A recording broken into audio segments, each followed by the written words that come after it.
Bring the meeting to order at 6:30 p.m.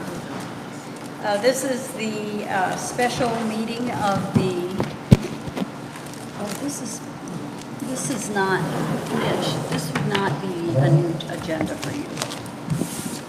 You got yours. Okay, good. Apologies.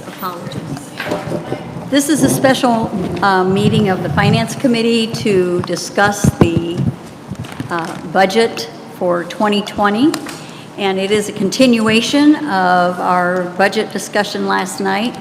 I'd like to reiterate that this is discussion only, and the workbooks that we are using, which I know have been published, they are not representative of any decisions that are made regarding dues. This is a tool for us to use, and until decisions until the full story has been presented by the managers, the Finance Committee has had a chance to review all the information and make recommendations to the board, and then the board will also review the materials with conversations with the managers, and then we will have town meetings, July and August, for members to participate and provide feedback.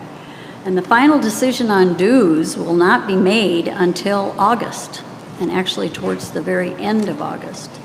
So we have a 2.5-month window to have this discussion, and we're only just beginning. So we appreciate everyone's participation and attention, and I know that Paula, you had something you wanted to say as well? I just wanted to reiterate for anybody that's watching or here tonight that may not have watched or been here last night, that there's a lot of information on this process that was had in the Finance Committee on the May 29th meeting. That can be found on the YouTube channel. It can be found on the Sudden Valley website. Again, it was May 29th Finance Committee meeting. If you don't want to watch the whole meeting, it was about 3 hours, I think, or a little over 2 maybe. If you go into 1 hour and 4 minutes, that's where the budget discussion began, and we talked about the fact that this is a completely preliminary, the process that it was going to go through, the rationale behind the process, the dates for the process. Rumors that have been going on were specifically addressed at 1 hour and 22 minutes in. So I would just encourage you, not that you want to watch another video, but it has some really good history and information there. So I'd encourage the community to watch that video as well. Thank you. Thank you, Paula. So taking up from last night, I think there were a few questions that remained from the Finance Committee from last night. So you had a question for Brian, I know? I did. Do you recall? I do, and it was just on the increase. As we went through more, we asked all of the other managers, if you didn't have that increase in, say, your advertising, which was, I think, where the most significant increase really was. What are you going to do with that increase? And do you think that you're going to lose momentum if you don't have that increase? I think, I would say yes. Do we have a microphone? Come on. Sorry. Since we're taping this, I'm sure people would like to hear your answer. They'd like to hear your voice. I thought I was exempt from the grill tonight. So I think it'd be hard to say that we would lose momentum, because we have, with the current budget, been moving forward in a good positive direction with respect to revenue. So my goal is to keep that going, or even boost how we're doing on the revenue side, so that we can close the gap, close the deficit. My plan with the money is to expand what we're doing with television. I've been hoping for the last couple of years to create a new commercial. We have a 30-second commercial that we created, I think, 4 years ago. Had really good success with it, really good feedback from it, but it's getting a little stale. So the $3,000 would help toward the cost of producing the commercial. I think we can actually get it covered with the $3,000. So my big goal with that money is to create a new TV ad. Okay, thanks. Yeah. Are there any other questions from any of the Finance Committee for anything that we've covered already? There was a question last night of the difference, where did the dues increase go from last year? Yes, thank you. And 80% of the dues increase went to capital and 20% went to operations. And within the amount that went to operations, the only areas in operations that increased were salaries due to wage compression, not from the hiring of new employees, insurance, utilities, and then we added $4,900 for the Emergency Preparedness Committee. But as far as expenses go, between 2018 actuals and the 2019 budget, administrative, regulatory compliance, CCR and mandates, maintenance, landscaping, and contracted and professional services all went down. Part of the dues increase that went to operations also accounted for reduced income between 2018 actuals and 2019 budget. Those main areas in reduced income we aren't going to receive another $20,000 fine from someone clear cutting their lot, so that's not budgeted for in 2019. And then title and recording fees, so the $125 that we get per lot transfer, we had $40,000 in 2018 and we budgeted $28,800 in 2019. The other area of income change is we had new home construction fees. We had $113,000 in 2018 and only budgeted for $35,000 in 2019. We just don't know how many new starts we're going to have. And then we had member donation income of $8,000 in 2018, and we don't predict that we're going to get that donation income every year. It fluctuates wildly from $100 to $8,000 in 2018. There was a bench.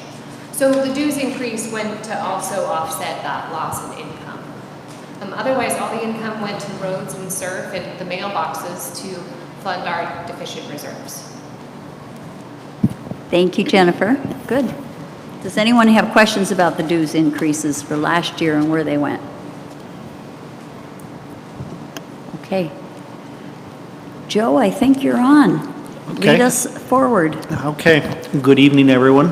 Thank you again. At this time, I'll bring Maddie up to do Parks and Rec. That will be at the end. We'll do surf and roads at the very end. And that's going to be page 91 to start with. 91.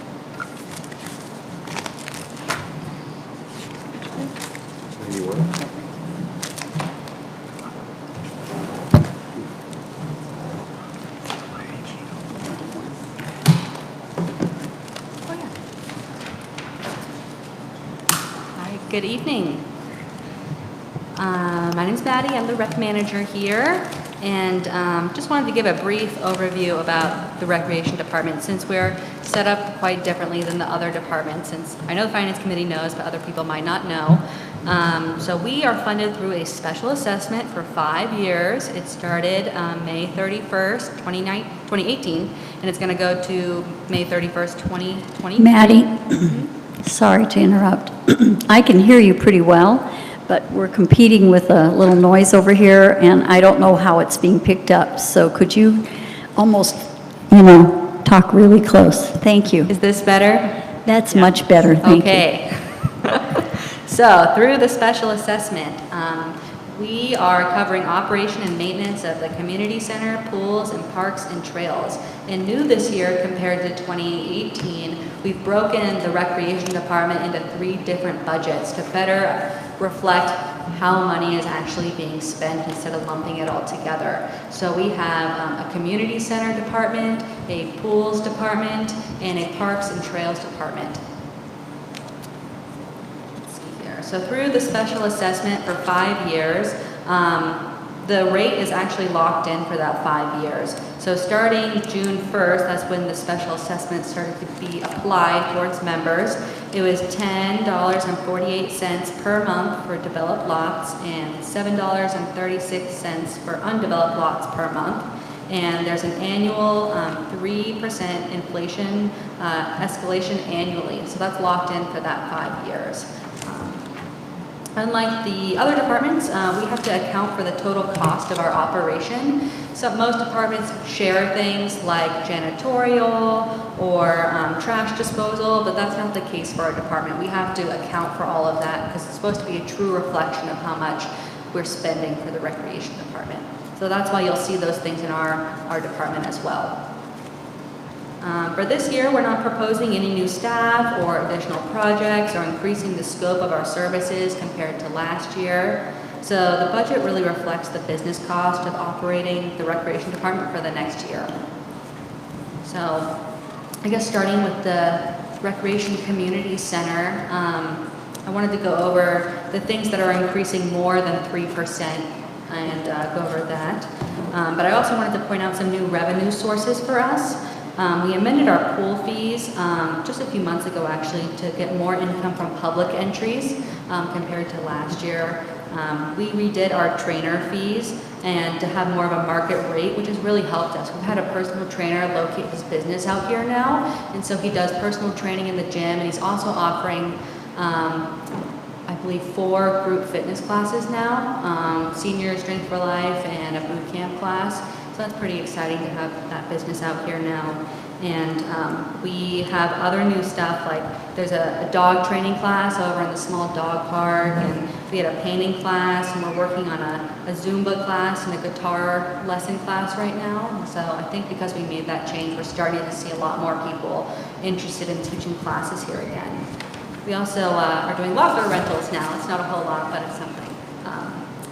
So we're also tracking revenue separately now. So last year we combined fitness center income and pool income all together. That's the income generated from non-members coming and using those facilities. So we separated them out this year so you can actually see how much we're generating in each section there. Because the gym is open year-round, but the pool's only open for 5 months. So I wanted to go over the increases too. One of the big ones is payroll. All of our employees, like the front desk employees for the community center, our parks crew, our lifeguards, are all within that cusp of minimum wage. And since we're going from $12 to $13.50, that's why we're showing that increased cost there. It's really important to keep our lifeguards so we can have the pool open, because the city of Bellingham is actually going to start lifeguarding Lodell Donovan, and they're offering more lifeguarding opportunities, and so it's really hard to compete with the city, especially because of their benefits and all that other stuff. So we want to keep up there so we don't lose our lifeguards.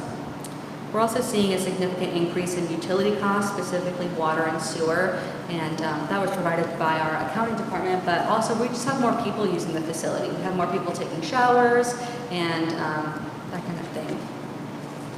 We also see a significant increase in communication, and that is about Comcast, our Comcast contract. So that number wasn't actually accurately entered into the budget last year. That's why it's shown at such a dramatic increase, because the contract number wasn't accurately put in last year. So I think as a company-wide, we're going to try and negotiate with Comcast to bring that cost down, because it's just silly to pay that much. And the other significant increase is our building repair and maintenance. So that covers this building that we're in right now. And as you know, this building was originally a barn and was not designed to be a commercial facility. And so we have had all sorts of problems with this building. We had to have Terminex come and spray in January, which is a significant cost.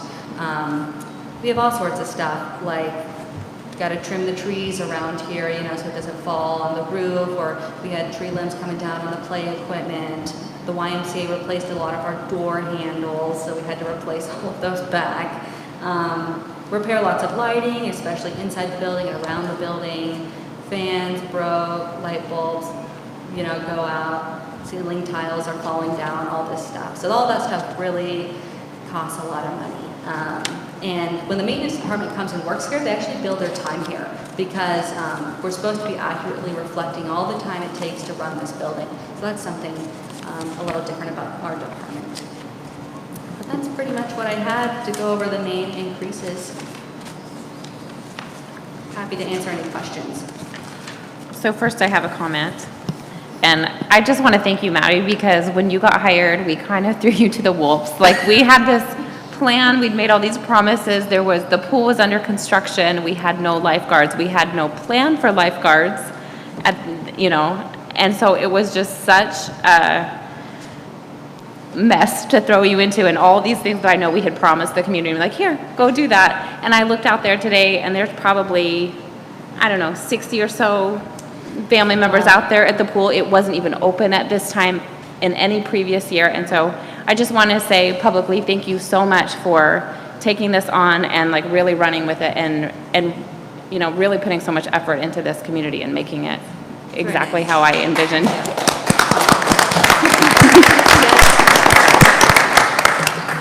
I will note we got 185 people in the pool today, and that's for a 3-hour swim time. Oh, wow. So it's a little busy down there. In Washington, we think it's like super hot when it's over 80 degrees. Gosh, I probably don't have a whole lot of questions, but I just want to clarify. So you said that, so any maintenance time, and is that the same as custodial time, is charged to the community center? So That's correct, okay. yeah. Okay. So then, this is kind of going back to yesterday. So we're talking about this, there's an ask for an additional custodian. So some of that time would be spent here and then charged to this facility. Is that reflected in the budget? There's no additional custodian time budgeted in rec for 2020 over 2019. It's the Okay. same amount of time. Okay. How much time do, like, staff members and lifeguards on light custodial, do they do any of that work, or is it strictly, are those very separate tasks? I'm just thinking back to, jobs I had back in the day, and it was like, well, you gotta vacuum before your shift is over, or whatever, so. Yeah, we got a lot of people cleaning here. So the lifeguards do all of the stuff out on the pool deck, and which is great. So none of our indoor staff have to go out there and pick up after them. So they do that at the end of the day and make sure the pool is clean. And our parks crew actually helps us vacuum the pool, which is great because it's a technical job. Our front desk staff helps us wipe down all of the equipment, do towels, vacuuming. So that's kind of their main job in the off season, is doing a lot of that custodial work. Okay. When this pool opens, we have to have someone at the desk. So that's why we have that third part-time person budgeted for just 5 months for specifically custodial, because the front desk staff have to just like sit at the front desk and check in like hundreds of people. Yeah. So in the off time, we switch, and we need less regular janitorial time because our front desk staff takes over a lot of those duties. Okay, good. And what about the equipment? I know we're getting new equipment, so the equipment itself, cleaning that equipment, is that staff that does it, or do we have someone that comes in and does that, or? We clean the equipment on a daily basis, and we do like a deep clean once a week. So we do all like the wipe downs, but we have a contract with Fitness Gear and Training. It's a quarterly contract. Well, they'll come out and do a deep clean as well and tune the equipment or fix anything that needs to be fixed. And so that more technical stuff is being done by a professional. Okay, Yeah. thanks. Maddie, I know that your team does the cleaning of the health center and so forth. What about the showers and restrooms in the building? That's purely janitorial. So the task. janitorial does come and do that? And is that amount also from the janitor charged to your account? That's Okay, correct. at that time for those hours? Okay, thank you. Maddie, question. You're going to be doing in your budget, do you have any plans to hire staff next year that are not in your budget this year? I do not. So no increase in staff. That's correct. Is there any increase in new scope or new activities that you're wanting to start next year, aside from bringing in new classes? New classes, they come with instructor fees, so that's income, great, bring them all in. But outside of that, are you planning on any other new scope activities that will expand your staff's activities, requiring or generating more cost to us? Not at this time. Okay. So everything that you're basically showing here, you're saying is wage compression avoidance, actual cost of business increase, Couple of things. You've got $600 in your 2020 budget for safety and security services, something you've never had before. Sure. So it doesn't show up as a 19 budget. What's the $600 for? So we have an alarm system in this building that does not like us very much. So we have to have security solutions come out quite a bit to fix our alarm panel. So whenever they come out, that's quite a big charge actually for them to come in here from Bellingham and work on our systems. So that's that reflection. We've had to have them come out a few times now this year. Okay. All right. So, but wouldn't that be like an infrastructure facility cost? It As has to opposed all to be included. all be included. You know, it Yeah. was Karen Borchart's demand that this happen. You're going to thank me later. I'm going to thank you. I'll thank you now. It might be in a while, but someday you'll thank me. Okay, I'll do that. I had one other question in here. It's just amazing, water cost at 100% increase. Really? That's what you're projecting? Yeah, so I went ahead and I looked at the water costs for this building over the last 12 months. And I do think that the water costs are going to be $14,000 next year. We have such a huge increase in activity at both the pool and the gym. You know, I went back and I re-reviewed it, and I think it might be $2,100 more. We had a water leak, and I did project out that water leak, but otherwise that number is solid based on our current usage of almost 700 people a week using the gym, and then all the pool users. 700, right? Yeah, we had about before the pool opened, we had 700 to 750 visits to the gym a week. With the pool opening, I put this number down here actually. Since the pool's been open, it's been 19 days. We've had 1,118 visitors to the pool. They go through the same door in the fitness center, so it's hard to tell who's a pool user and who's a gym user because it all gets kind of counted together. And if a family of 5 comes to the pool, they're only scanning once. But that card reader went up to, let's see here, 1,077. It used to be about 700 before the pool opened, so we're just getting a lot of people. But if the finance committee would like, we could reduce that number by $2,100. I have a question about Parks and Trails. You have a team of people who are working on Parks and Trails on a fairly regular basis. Those are regular maintenance people, or are they separate and just for Parks and Trails? So they are supposed to be for Parks and Trails. As Bruce noted last night, there's some activities that we just do not have the staff for. So sometimes they'll do things at the marina, but they'll bill their time to marina or to the appropriate department. Like when it snows and there's no trails to work on, they'll help with the snow plowing and snow effort, and then they'll bill their time to that appropriate department. But yeah, we have 2 full-time Parks employees. And I think it's important to keep those 2 full-time employees because it's so much easier as a pair to do work compared to one person. They get a lot more work done. And for safety reasons, it's good to have That's 2. right. Now, you have also, last year, you rejuvenated one park, correct? And you have one scheduled to do for 2020? We started Maple Leaf on June 1st this year, actually. And so the guys are working on it right now.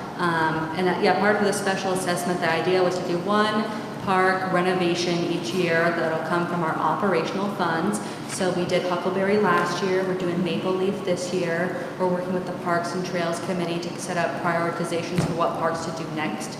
But we were earmarked a little capital money for parks renovation, so we're hoping to do Gate 5 actually, and I'm working with Jacob on bringing a capital request for that so we can get another one done. But we're focusing on the parks that have the real safety issues, like improper fall surfaces, borders that didn't get it put in correctly or in the right place. So there's a plan for that. But one a year is typical. Great, thanks. Under maintenance and landscaping, building repairs and maintenance contract vendor, there's a new line item for $3,000. I see we've already spent $3,000 this year. Just curious what that is. Under parks? Under Rec Community Center. Oh, sure. So just as a side note, the building GL 6515, building repair and maintenance materials, and 6520, building repair and maintenance contract vendor. Historically, those have been one line item, and I was asked this year to split them apart so managers could more easily budget for when we called in an electrician or someone to fix a garage door versus ordering a door and fixing it ourselves. So that's why there would have been no budget in 2019 for the contract vendor line. Yeah, that was Terminex who worked in this building in January, so that's what that line is. Okay, so that's basically moved over from another department last year. Another GL. It used like the building repair and maintenance like items and the contract work was all lumped together. So we separated the actual cost of like contract from building repair and maintenance things like paint or, you know, paint brushes or lights, that kind of thing. So that's all separate now from like actual contract work. Okay. And vendor is spelled wrong. Oh, okay. Oh, thank you. I'll correct that. So if you have a family of 5 coming into the pool, they swipe the card once, or is it each individual swipe the card, their cards? So those who are 14 and older need their own access card because they can come to the pool and the gym themselves. So those younger don't get an access card, so they're accompanied by an adult who has an access card. So that's why we see that. It's really hard to get a real accurate number. We do count how many people go into the pool at the front desk. So if you're interested in like an exact count of like how many people came in today, that's why I was able to tell you we had 185 people go into the pool today. But that card reader is, you know, the gym users and the pool users go into that together. So it's hard to get an accurate reading from that card reader.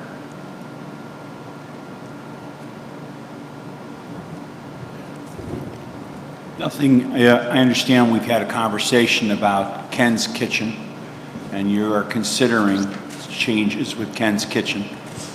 Is that factored in here? It is not factored in here. Is that something that would happen in 2020? I'm hesitant to have it reflected in the recreation department because I've never run a food service department before, and it'd be a whole new task to take on. I'm almost thinking it should be, you know, we're already covering 3 different departments. It's a whole big thing to take on, and I don't want to potentially lose money that we could use to renovate our parks that we promised to our community members and, you know, take that risk on. So I'm just hesitant to take it on. I think it would be a great thing for our community. We have all sorts of ideas about what we could do there, but I'm just not comfortable, you know, proposing adding so many people to run the cafe when I've never run one before and I can't provide really accurate numbers for what it would take to do it. We don't want to do that. No. No, in there. Why don't you remodel the kitchen at home at the same time? Mitch is retired. He could start up a new business. Mitch's Cozy Kitchen. It's such a great idea. Okay, are there You know, any Colin, other you're questions starting off from real early the here. Finance Committee regarding Parks, Recreation? Any of those I understand we items? might have a perfect little building somewhere we could bring in a coffee shop, and that would be a good place. Starbucks would be good. Yeah, Starbucks wouldn't be bad. You can save this for your long-range planning meetings. Yeah, I think that's I wanna be definitely here a till 10 o'clock. long-range. Can we go to Item. Parks, please? You want to go to We already Parks? talked about it. If we're finished with this one, she's got Yeah. 3 departments. This Yeah. was 1 department. Nope. Parks is next. I'm Parks is your just next. checking to make sure no one has any additional. Okay, moving on. For parks, you'll see one of the big increases here is uniforms. I believe Bruce or Jacob spoke to this the other day, that we're no longer contracting for uniform services. So this is where you're actually seeing that cost being transferred to. We're buying uniforms for our employees now, so that's why it's reflected like that. Jacob directly manages the 2 parks employees, and so he helped me with this budget, estimating things like landscape repair and maintenance cost, raw materials and fuel. He estimated that it's going to increase by about 10%, just as a market rate right now. So I understand that materials are going up. You're on a special assessment that escalates at 3%. How can you live within your 3%? That's the thing. What we're proposing that's above the 3% is market driven. These aren't like additional things that we're wanting to do. We're just trying to maintain what we're already doing. So if we were to have less than 10% be funded, we might not be able to redo a park next year because that's just the cost of the materials that we have to account for. I also kind of want to add to that. Some of the things that, like she said, they are trying very hard to really capture what it takes to run, all of the parks and all of this building into one. And, maybe when we put it forth, we didn't have all of those numbers perfect, but it's not that it's necessarily additional cost. Some of it is driven by additional use, which is good.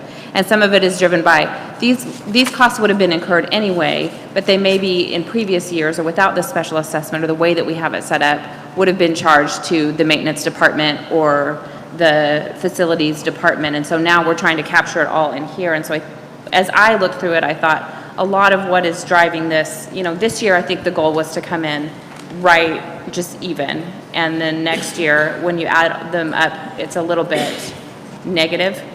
And I think a lot of that is being driven by things that we would have done anyway, but they would have been charged to a different department. Now we're just really trying to capture the full cost. Can you give us an example of something, for instance? Well, like the maintenance costs before, we would have done the maintenance anyway, whether this was being used as a gym or whatever, but now we're really trying to capture them all within this community center department. Let's clarify that. We are now doing the maintenance that is required. See, in past years, it just didn't happen. And so we struggled and pushed on it, and we never had a budget for parks, rec, and so it was a demand. So now we're really showing the true cost. I guess you could say that we did open the door to be able to even fund some of these things that we may not have been able to do anymore. But what is the total? If you put the three together, $24,049 Yeah. is a loss. so $24,000 over what was exactly in the special assessment. But I think going back, looking historically at how we budgeted these things, it was maintenance. If it were done for this building, would have been charged to maintenance and not, this department didn't even exist. So it's just a reflection, I think, to the membership that if we approve it or we recommend it to the board, that listen, here's a piece. This is 2.8% above inflation of what we're getting out of the special assessment. And then rec is the same thing. It's 8% above what was in the special assessment. And so it just adds up. This is what you're getting for your money. And if we recommend it, we just have to, I think, making it very clear, this is what you're getting for your money, so people can understand why. I'm not against it. I'm just pointing out that it's probably the right thing to do, but this is where it's going. Mm-hmm. Agree.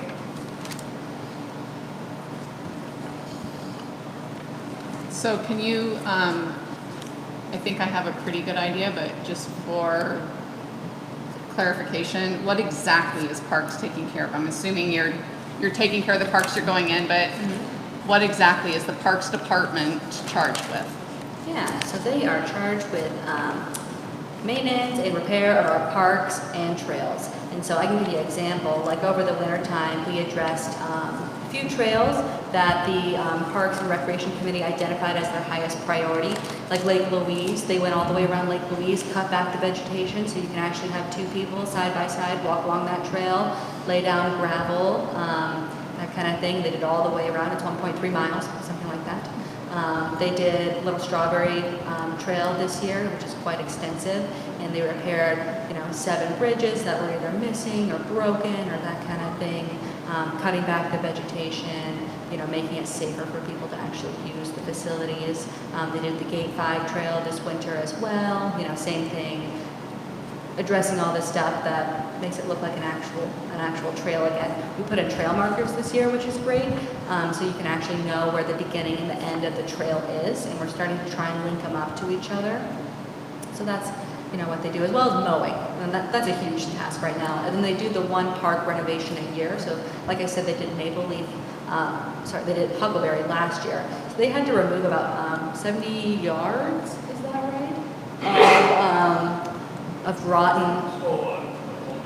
Yeah. So all the old playground surface was removed. Yeah, 70 yards of degraded bark that was not engineered or supposed to be there. They had to replace all the borders because they were put in a place like if you came off the swing set and that border was too close, you could fall on the border, that kind of thing. So addressing actual safety items that are really important. So like I said, we do that one park renovation each year, so that's included as well. So that's really what they're focusing on, helping us with things like putting the volleyball net up, or helping us redo the baseball diamond, or trimming, limbing, that kind of thing. So, Thank you. yeah.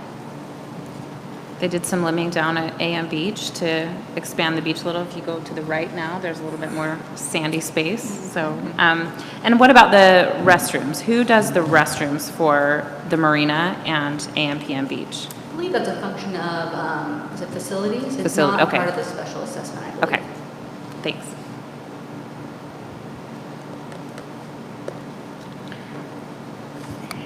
All right, so you're saying parks, tell me your number again, 24,000. What does that number represent? So if you go to page 80 in your packet,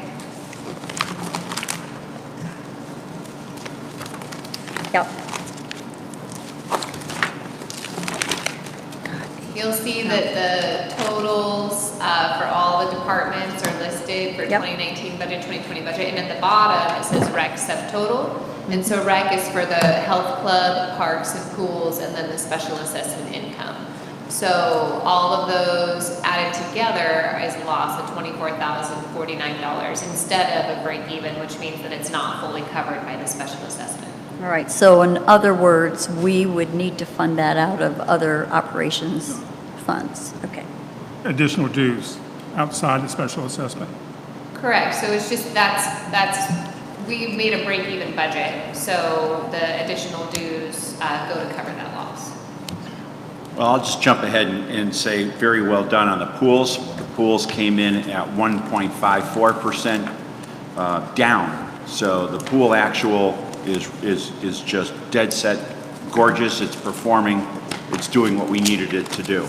That was the one thing that we actually had a better piece of handle on, and it's coming in, dropping 1.54%. We were able to, Sesco is our pool provider, and talk to them about increases, and our parks guys are actually able to help with a lot of the cleaning. The pool employee is $99 an hour, and I'm like, $99 an hour to brush a pool? Our parks guys can do that, and so that actually helps offset some of that cost.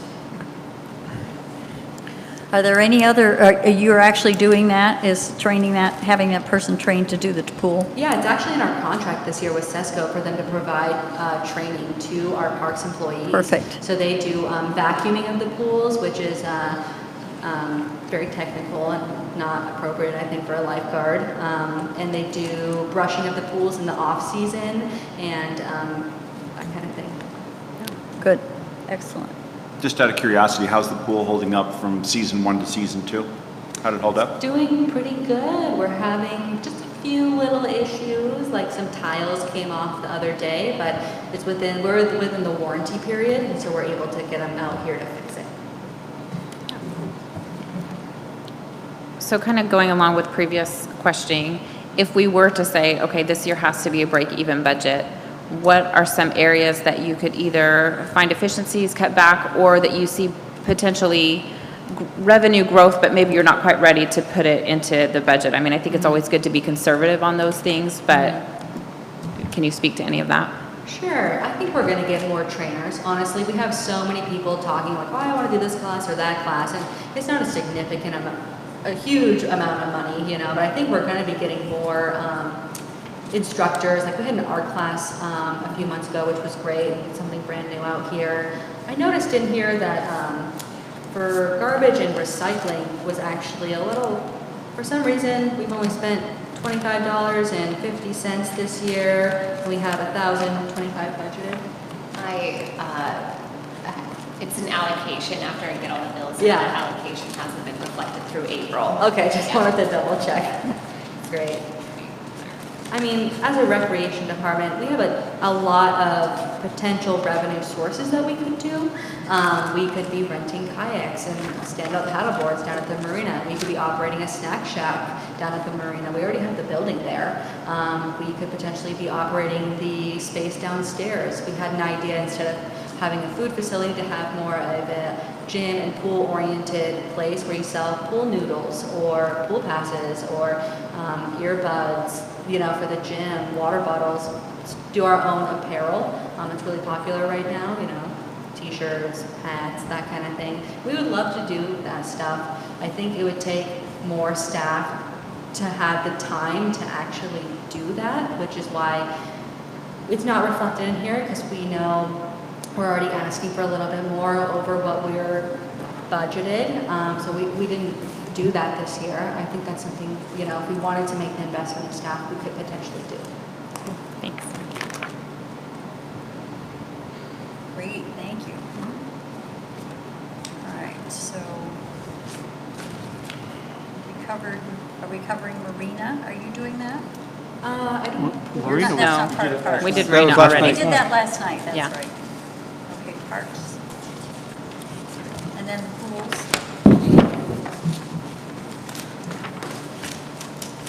So for pools, it's almost the exact same as last year. The only new GL is uniforms, and before, pool management also used to encompass everything. So we just broke that out this year because we need to provide uniforms to our lifeguards per state requirements. You'll see that salaries is going up, you know. a little bit. I'm sorry, you glossed over that. I think you should point that out. Yeah. State requires you to provide uniforms?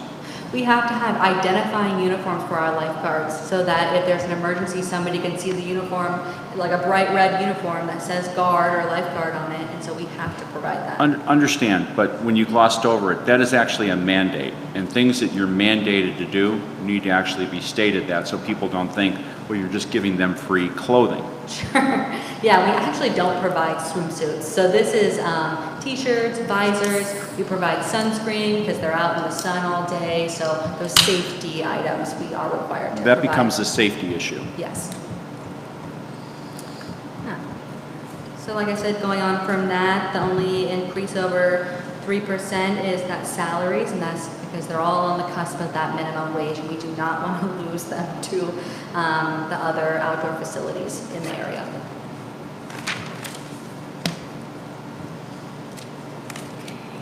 Just curiosity, how's the quiet pool doing?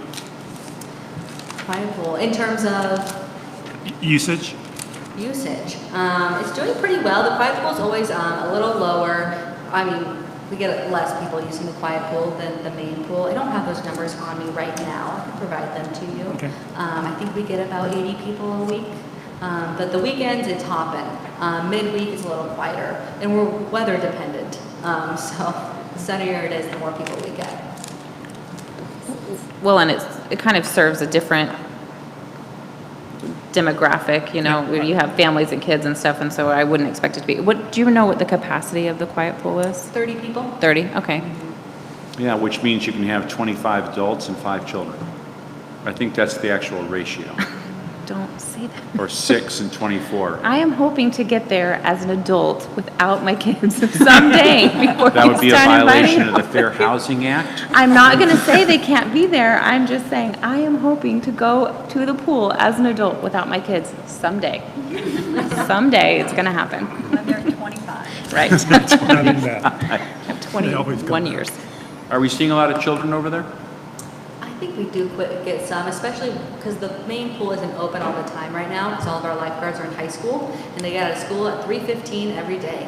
And so we have an early morning lap swim, and then it's closed until 4 right now, Monday through Friday. So I think we're getting more families over there because the pool's open midweek right now, in the middle of the day. So it's working out actually as a quiet pool? It's like, hey, you can be here, adult supervision, this is the age, quiet. I haven't gotten any reports from security. Excellent. That's a good sign.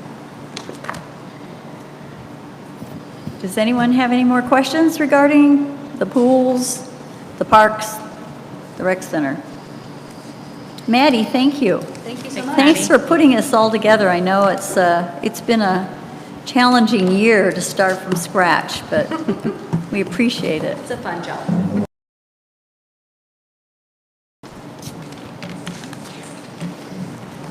I'll do the next one, which is our common costs, which includes our property taxes, legal, and insurance. Property taxes, we have put in a small increase. Page 81. Huh? Page Page 81. 81. Thank you. On the backside of that. So we did put in a 3% increase for property taxes. I have not changed our legal budget. Historically, you've been right around that number. If we don't go into litigation and use the attorney, we won't spend it. But if we have to use him, we will spend it. As you will see in the 1 year, 2018, you were quite a bit over that $50,000 budget, but historically, you've stayed right around that number. Special assessments have that. 18 was a busy year. Okay. Prior to me. And then the insurance premium, we can expect anywhere between a 2 to 9% increase. We put it right at about 4% right now. We have a contract change with the newsletter that you're going up 4.6%.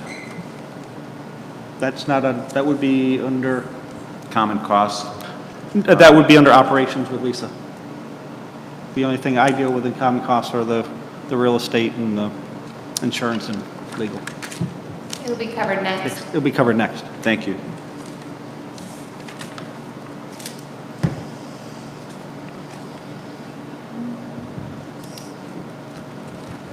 That's it. That's all, yeah, that's all on those. Any questions on those 3 items?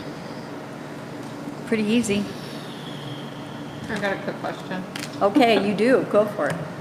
I saw that we have line 4610, Yeah. timber income. I haven't seen anything in that since 2016. Has there been any discussion about potential timber income with our overgrowth in our forests? Not at Or this. is that something that could even be considered, really? Sorry. I would have to look to see if it could be considered and see how you did it in 2016, but at this moment, I do not have any plans to do any logging. It was there, so I would like I to. wanted to ask. Take some out of my yard.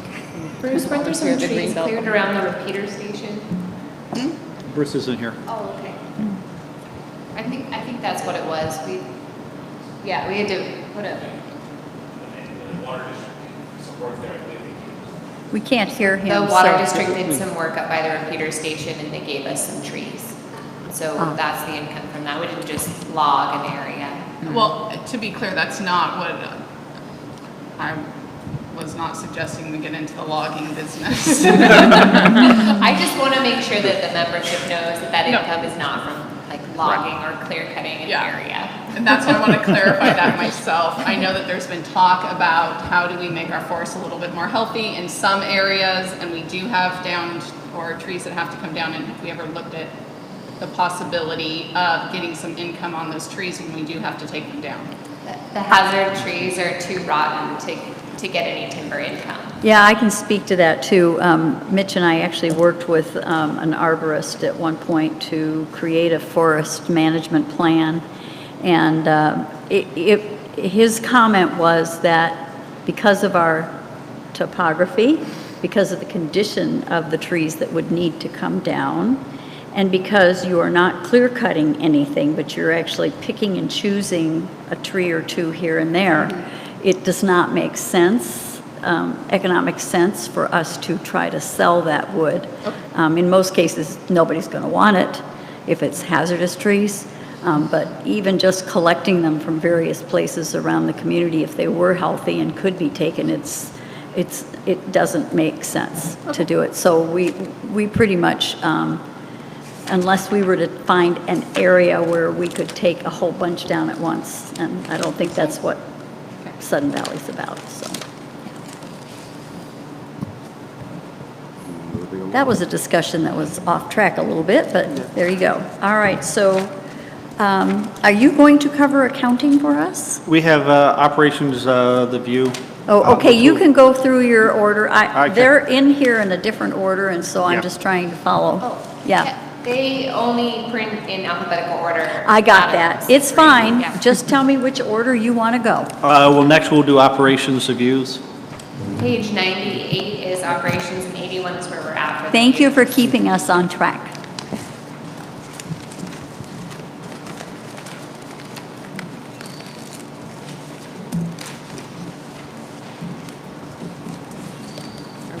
Hello. I know we've all met, but you know, I'm Lisa. I'm the Human Resources and Administrative Services Manager.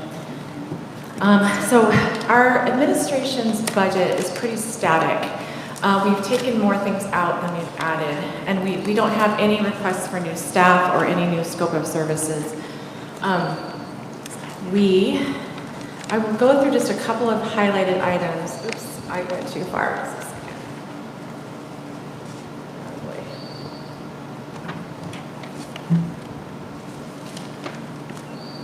Laptop seems so efficient, and then paper sometimes is just so much better. Okay, so as you know, our department is not a revenue maker. So we do have an income source for a couple of minor things that we do accept revenue for, but that's not, I mean, the only thing that we have a budget for is maps and signs, and that's just when people come in, they want to buy a for sale sign, or they want to print a map of the community, and it's a minor charge for that. Same thing with photocopying, and that revenue source seems to have died. I think people probably have their own means of doing that now. It's very rare that we get someone in that wants to print or fax. So below in administrative, we removed the general administrative budget because typically we had used that as a source for recruitment efforts. So any pre-employment drug screening or advertising for Craigslist, anything that had involved recruitment, we put there. So we now have a separate line item for that. And so general administrative just no longer has a budget. It's often, like I said, it's very uncommon that we put anything in there. Bank charges and fees has gone up just slightly, but that's since it's not a controllable cost. Office supplies continues to go up. It goes up every year. And the GM discretionary funds has gone up. There's a lot of discussion around that. That fund, I don't know, Joe, if you want to speak to that at all, but that fund is generally used for... That is used for employees and things that lunches for them, or during the winter, we took all the staff. We actually talked about this at a board meeting, Yes. and the board was pretty, I think, cohesive in their support of an increase in this, because we don't, one, because of the salary change coming up this year and the challenges we're going to have with getting people up to speed, but also with wage compression.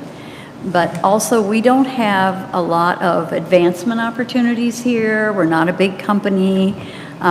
We have to find other ways to keep our employees, and so this is primarily used as a reward type of situation. And an example would be during the snowstorm, we prepared, or we arranged for breakfast and lunch for the people who were out here at 3, 4 o'clock in the morning, snowing, or plowing roads.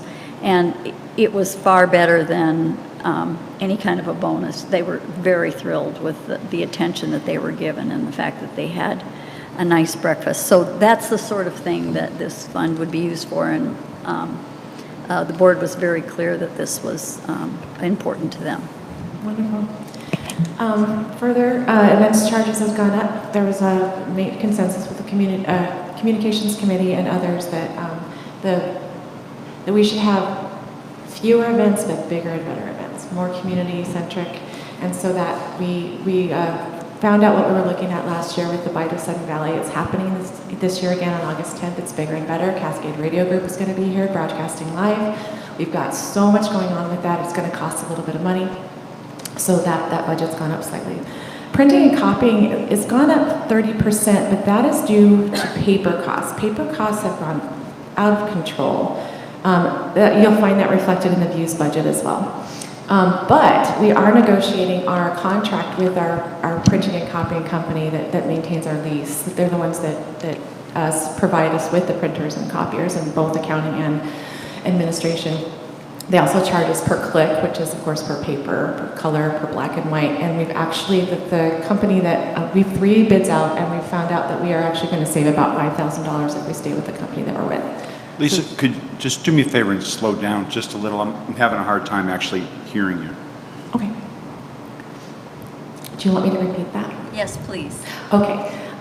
We have, with our printing and copying, we have a company that we use currently that provides us with our lease for the copy machines that we use. And they also charge us, they call it per click, meaning per copy. Color is different than black and white. And we have 3 bids out currently for different copiers because our lease is up. And we found out that the company that we currently use will save us about $5,000 if we stay with them. So this amount, this budget increase is potentially a lot lower. All right, continuing on. Are you saying the amount that you have in the budget is higher than you anticipated I will believe be? so. This was an estimate based on the increase in paper costs. However, we just received the bids from the companies just recently, but after April 30th, and there's a very good possibility that this amount will be a lot less, up to $5,000 less. Because printing and copying, that $5,000 encompasses both of those line items, printing and copying and the lease of equipment. So are you saying it could be as low as $1,500 instead of $6,500, or am I misunderstanding? No, I'm sorry, I'm not being clear. There's 2 line items that encompass this lease, or this contract. One of them is the printing and copying, and Right. one of them is lease of equipment. Okay, And so it would be, if you add those together and take out $5,000, Okay. that's what we're talking about. got it. Okay. Salaries increased 7.2%, same thing due to the wage compression avoidance. Same thing that you're looking at with payroll taxes and benefits. Other than that, there are no other significant increases. In fact, we've taken out a lot of line items. So, $7,400 in recruiting? I'm sorry?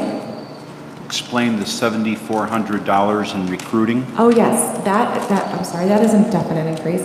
The recruiting costs, we added that line item. Sorry, I'm trying to slow down. I tend to get a little speedy when I'm on a microphone. We have contracted with a third-party salary analysis company because we have such a unique set of job descriptions that we can't just pull them from the unemployment workforce department is where we typically get our data. And we don't have a golf superintendent there. We don't have, there's a lot of our positions that aren't reflected. And so we've contracted with PayScale, which is an excellent company. It's third party, as I said, and they go through every single job description and what the actual market rate is in our demographic and others that are like it if we don't have it in our demographic. And that payroll service costs $5,900. And so that's included in next year's budget. And the other additional amount is for other recruiting costs such as advertising and pre-employment drug screening. So where was this expense prior? Because you have nothing in budgeted in prior years. So I'm assuming you had recruiting expenses before. We put them in general admin. Go ahead, Jennifer. It's $4,900, sorry. I forgot, it went down, yes. But go ahead. Oh, that was it, just. Recruiting expenses were put into general administration, and that's why we created a new line item. And then we've reduced the budget from general administration from $1,000 to $0. So what was the general expenses for recruiting in prior years then? It was always put in there without a line item. It was for pre-employment drug screening is $50 per new employee. And we hire, these are for safety sensitive positions, and we hire upwards of 10 every summer, so that's $500. And then any ad that we place for recruiting any employee is $20, and that it had to go somewhere. And so we're creating a line item specifically for that effort. I think what he's asking, if I may, is if we had this recruiting expense in the past, is there any way for us to estimate what of those items in general administrative, how much money was spent on those items? I know that you've created this new one, but the general administrative is significantly lower than the $7,400. Yes. So and then- that's what we're trying to figure out. Okay, is- understood. Yeah. The general administrative, I mean, I have a GL that will show you every time that we paid occupational health for a drug screen. And that's where that went before. The majority of that budget is for this new pay scale company, this $4,900. And we created the budget. Tell me again, what was the number? $4,900. 4,900? Yes. Okay, almost 5,000. Almost $5,000. Okay. Yeah. Okay, all righty. And we do have a buyout clause next year if we decide it's not a valuable resource. But I think we've all agreed that it's really a much needed exercise to find out exactly what our employees should be paid. Well, I think we've heard this a lot from our membership as well, is how do you know you're paying them the right amount and that they're doing the job that they need to do and their job description is written properly, et cetera, so. I think It's a we- full service organization. They assist with that too. Yeah. Okay. All right, I think, does anybody else have a question about that number? Okay, anything else? Well, I'm looking at further down in your 6050 utilities communication service for $1,440. And I had to go back to what Maddie was paying for utilities communication service. So for common costs, you have $1,440 a year, and Maddie has $7,554 per year. So what's the stellar difference between, $6,000? That's for phone services. That's for Comcast. So for communications, outside of golf and the rec center, all most communications are billed to their department, to facilities. So the $1,440, that's for the cell phone allowance for the 2 managers in operations. Whereas at the rec center, there are 4 TVs? 4 TVs with cable, and then the phone service and internet for this building.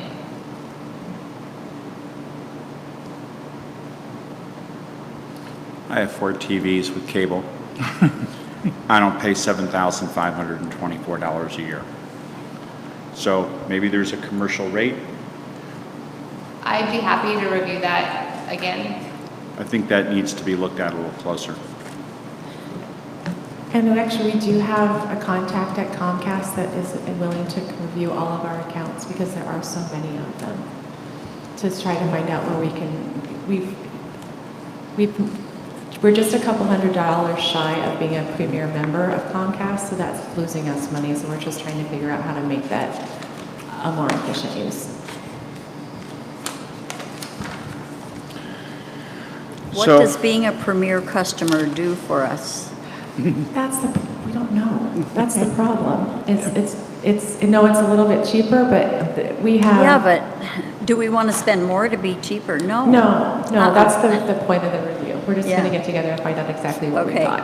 all right, good. Thank you for following up with them, because Yes. that seems, I'm just not a fan right now, personally, so. Our current Comcast contract at the health club plus the cell phone allowance in that department, it comes to $627 a month at a 3% escalation for 2020. So that calculates out to $7,524 a year. I brought the utilities detail. Thank you. Lisa, I wanted to go back to the question about the contract for the newsletter. Yes, It shows that we're going up quite a bit. we are. The cost of paper has gone up 5% across the board. However, because of the Communications Committee's effort, the way that they're now mailing the views has actually reduced our cost of mailing. And so you're looking at a little bit less of an increase than we would have for newsletter services because of that. If we were still mailing the way we were previously, we would have seen a much larger increase, much more like 7%. So we're doing the bulk mailing. Yes.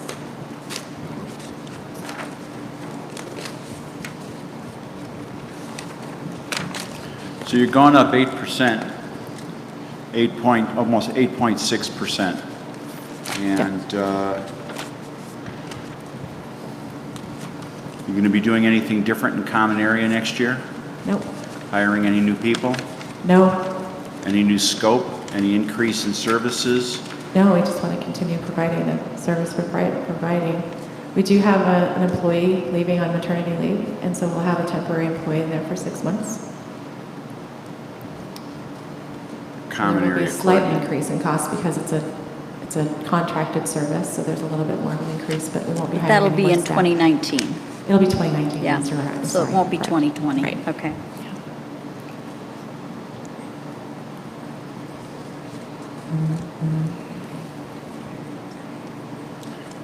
Salaries in operations, you don't have any entry-level employees in operations. So 7.2% salary increase is projected.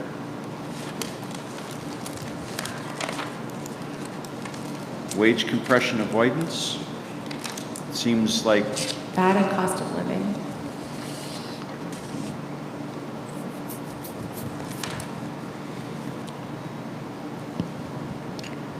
okay.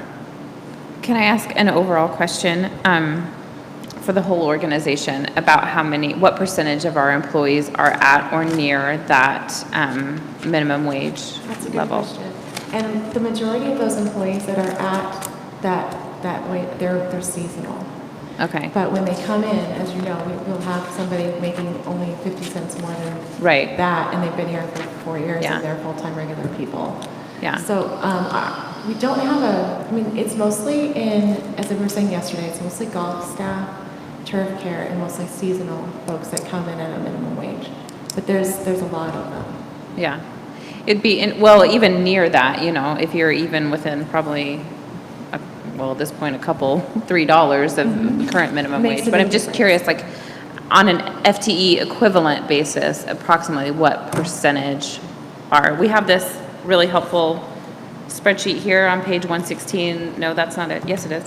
Where you showed the FTEs and FTE history, and I'm just kind of curious what percentage of that would be at or near on a whole organization. I don't have an exact number for you, but I'm happy to provide that to you. It'd be interesting to see it when you can get it.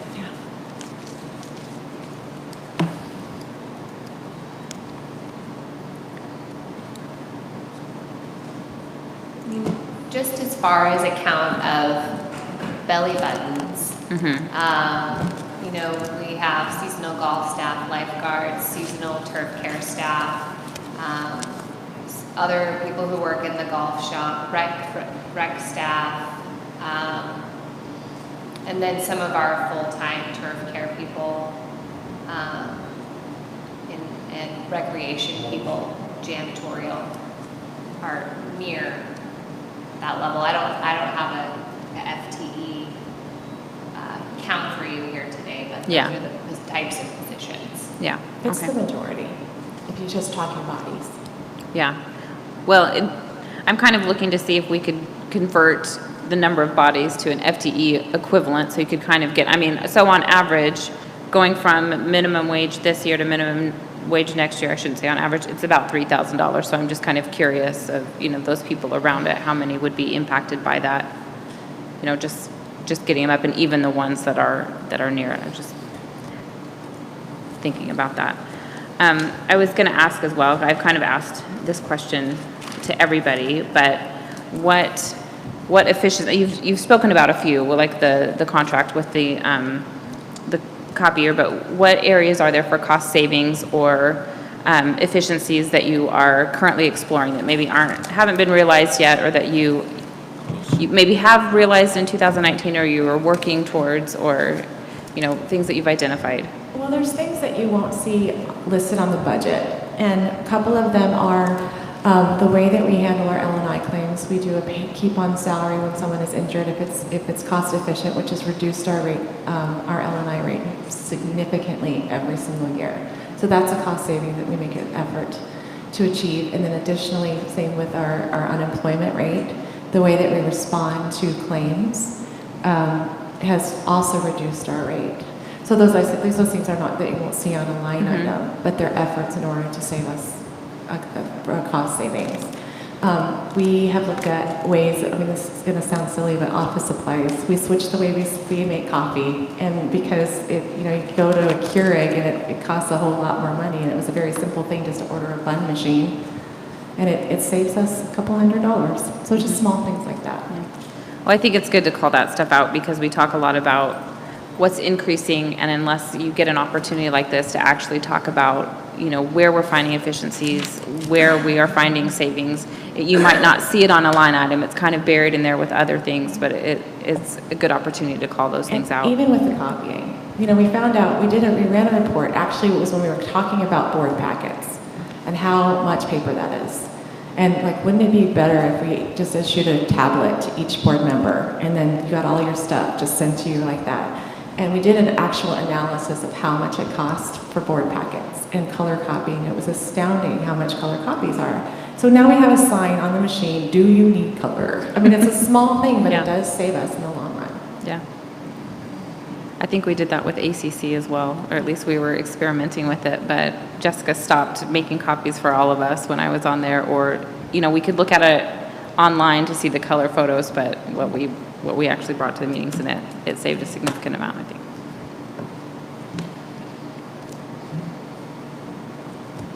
Anything else? Any other questions for Lisa? Okay. Thank you, Lisa.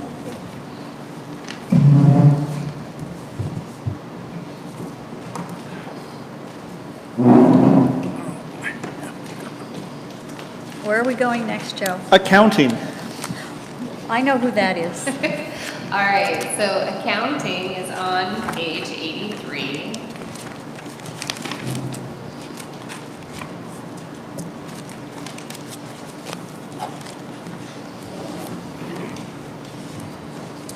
We don't really have any changes in accounting over 2019. There is a small increase in title and recording fees projected based on the sales history over the last several years. So the first line, 4240, that's the $125 fee per homeowner to move in. So in 2015, we had 265 new homeowners. It doesn't mean that those are new people to the valley, but it means that the home sold and changed hands. We had 315 home sales in 2016, 327 in 2017, and 316 in 2018. That's 10% turnover every year for the last 3 years. So I feel comfortable that we'll bring in the additional revenue in 2020, though it is a small increase. Printing and copying has gone up 5%. We just predict that in speaking with the vendor, that's for the cost of our coupon printing, which is a savings over having our staff. They used to print and mail quarterly statements, so then you had all the staff time to prepare, when dues were due quarterly, and prepare all the statements and send them out and the postage, and so we did an analysis, and it is still a better, more affordable to go with the coupons. Payroll service fees, we predict there's going to be a significant savings there. Starting in January, we fully transitioned to a new payroll provider. They're a smaller company and also a CPA firm, a large CPA firm. They just have a payroll arm. And they're a lot more affordable, and we get more services for the lesser contract amount. We get an HRIS system. So they've been excellent to work with. They've really worked with such a great group of people in their communication and getting a new program up and running. And there'll be a significant savings to us. I'm glad we signed the 2-year contract, because they sent out an email shortly after we signed on saying rates were raising. Then they said, oh, not for you though. Our audit and tax services, I think, will go down just a little bit with our new auditor. This 2019 for the 2018 audit will be their first year, and then next year will be a second year, so it shouldn't be was expensive. Can you remind me who our auditor is? Newman and Associates. Thank you. Let's see. Postage is anticipated to go up, and that's for coupons. We've got salary increase to avoid wage compression, and then there's a 7% increase to other professional services. So this was a line item that we added into the budget last year. You can see that there were expenses in prior years. 2015 was when we had, most of our staff were contract staff before they came in on a salary. But every year I hire some seasonal accounting staff to come in and help during budget season. And so I predict that there'll be about a 7% increase there, similar to the Pacific Security contract, to have someone from Express come in and help out part-time. We've spent a little bit of that money year to date, so while it says the projected amount is almost $24,000, it's just a timing of expenses. They had someone come in earlier in the year, and but I won't exceed that for the budget for 2019. Any questions?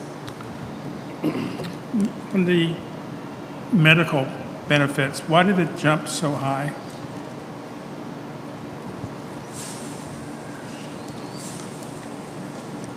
Well, overall, as a company,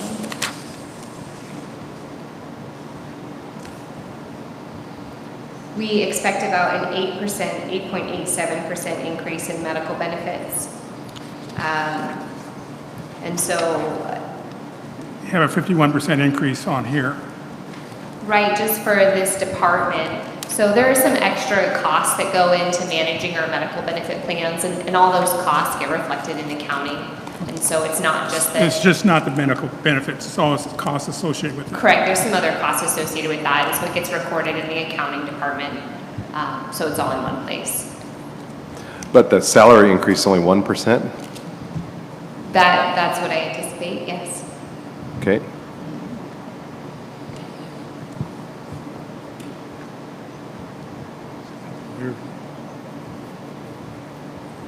And we are continuing to use the same IT, your intention is to continue to use the same IT support and services for next year? So IT and support services and accounting, that's the cost of the C3 software and our fixed asset software and the Town Square. Oh, okay, so, but Town Square went up how much? It was $50 a month. 600 for the year, right? Mm-hmm. Okay, I'm just wondering, it's a $600, oh, okay, that's it. Mm-hmm. That's the amount, okay, makes sense. I was thinking, it looked like it was more, but put my glasses on. Okay. Perfect. Any other questions for accounting? Thank you, Jennifer. Thank you.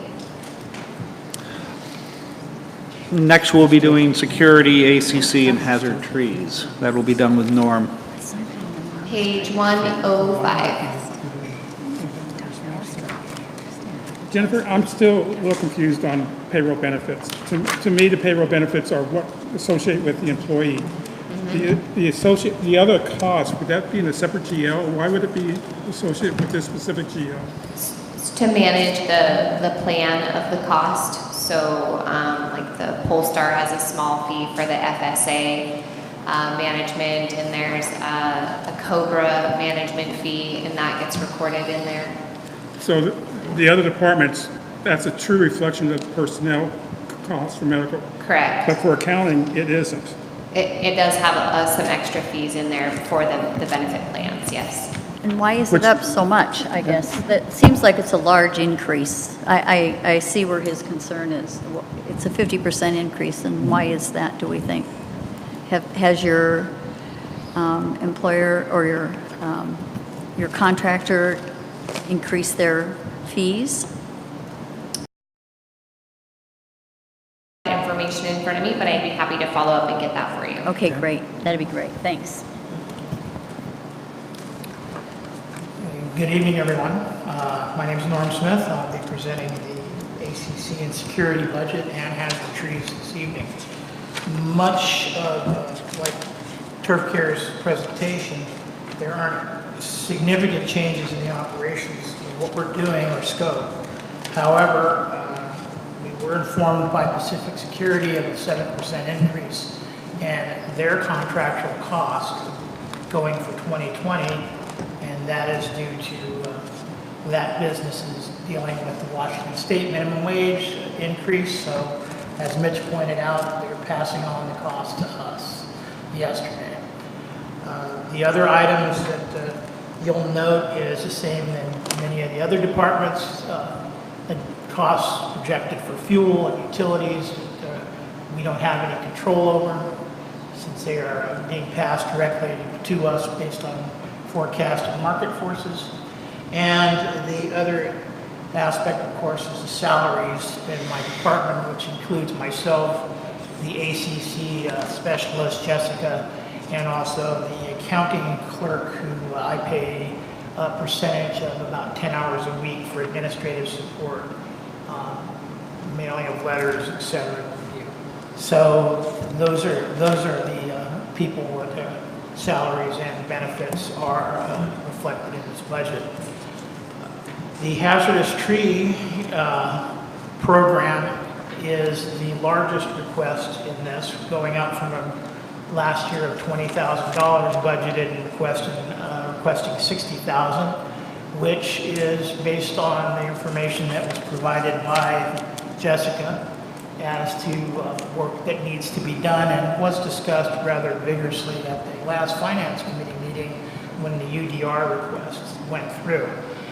This budgetary item for 2020 will allow a work to continue in that area without having to reach the threshold limit and then have to go to a UDR process as soon. It would be disingenuous to state that there won't be a UDR request, because we have an aging forest. It's been pointed out when we talked about the logging aspect here that a number of these trees are taken out one at a time. Jessica has maintained a list of my ranking of severity, and she can now start to work through her list. And it's not going to all happen within 1 year. It may not even happen within a decade, but at least we're starting to address the hazardous tree issues in our urban forest. Norm, last I saw, she got down and finished all her 8+ hazard trees this year. Correct. Is that correct? That is correct, yes. Okay. So below 8, we, on the totem scale, it is not a severe hazard, it is a monitored hazard. That's correct, but she also knows she's going to have growth work as well, unyet defined scope, and that is also taken into account for this when I discussed what she felt she needed to address the issues of that. It will not, as Carol pointed out and as Mitch has pointed out, this does not encompass the work that was done in the forestry management plan. Some of it's been addressed, however, this problem with our aging forest is going to continue to be a problem. We need to continue to look at this for the safety of the community. I call everybody's attention to last year to Butte County in California, the Paradise Camp Fire. Similar conditions exist here. We're trying to do within our resources to try and mitigate some of that, and it's going to be a long fight, and there's just no other way about it. Page 161 in your packet has a summary for the 2020 hazard tree budget increase request. Norm, in your budget for your 2020 fiscal year, do you have any new scope besides hazard trees?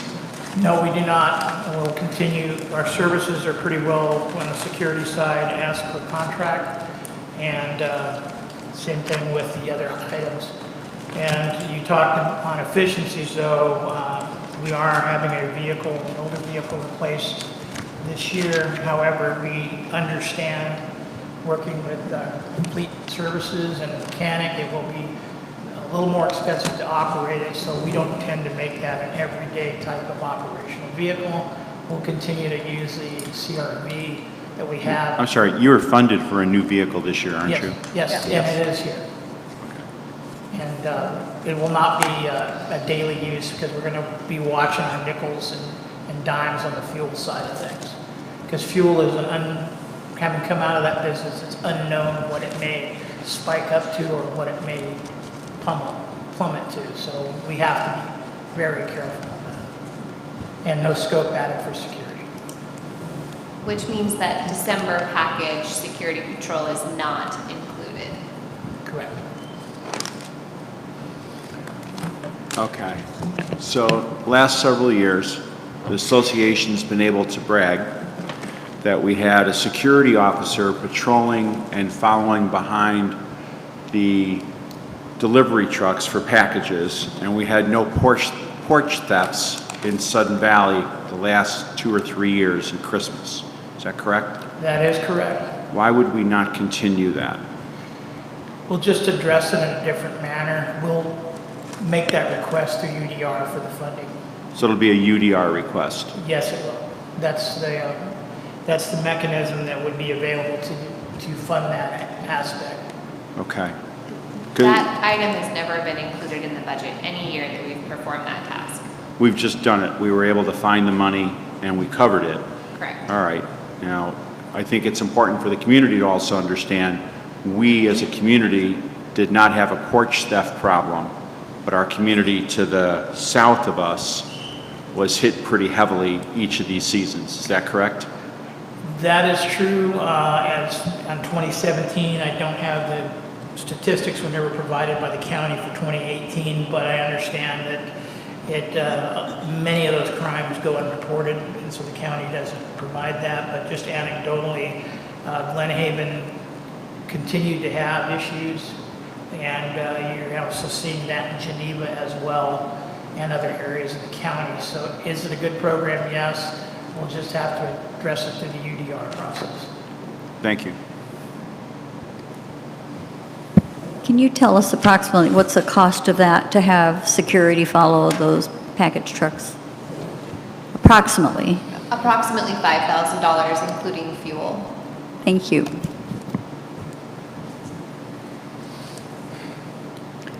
How often do we renew the contract with our security company?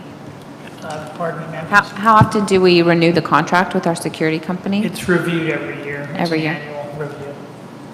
Okay.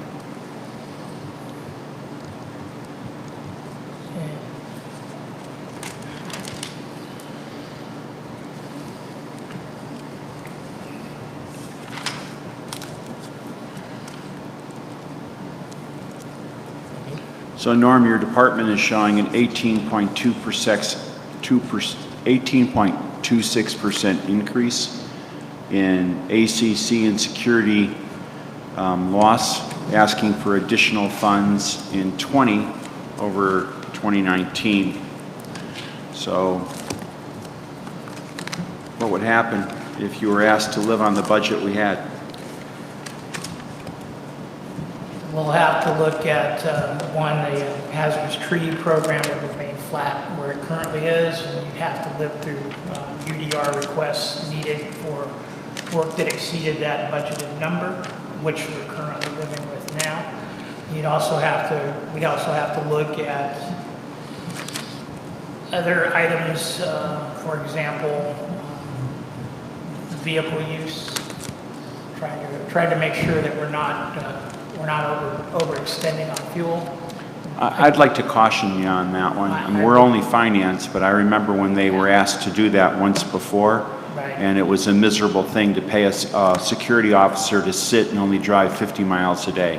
Any cap you place on restricted operations is not desirable, and restricting them to a mileage number would not be desirable. But if we had to live on the budget we have currently, we could exist through that. It's just when items would flare up, we'll have to look and work to see how we could address them. Might be a UDR request, might be taking a look and seeing what's available in the operations budget to fund possibly from the general manager. I mean, could it be done? Yes, it can be done. We're doing it now. So a $40,000 increase in hazardous trees but we've taken care of the 8s up to now. Jennifer, out of curiosity, what do we have in UDR projected at the end of this year? I believe it's 220,000 through April's financials. And previously, when a hazardous tree request came in that was above budget, did it go to UDR? Yes, it has historically, and those numbers are reflected here on page 104 in the hazardous tree removal line. That's how much was funded both out of operations and UDR, so that way you have good comparisons to see what was spent year over year on hazard trees. I had it in the past, had all the UDR costs on a UDR page, and it was very confusing for people to track and add them together, so I've since combined them. Thank you.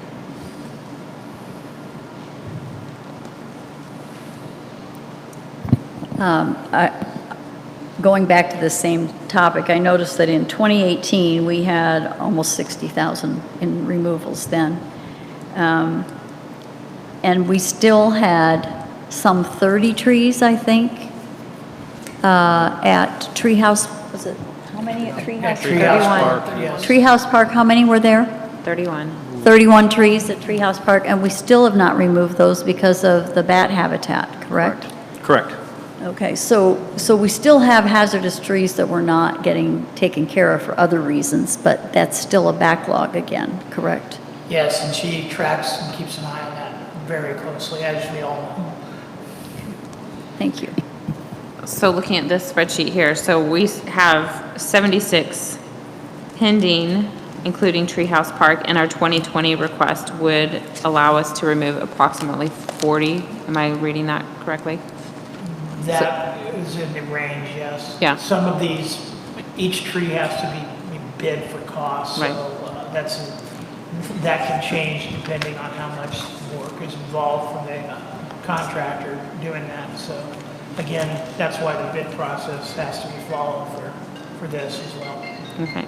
And what were the Treehouse Park trees rated, and what's the status of the bat situation?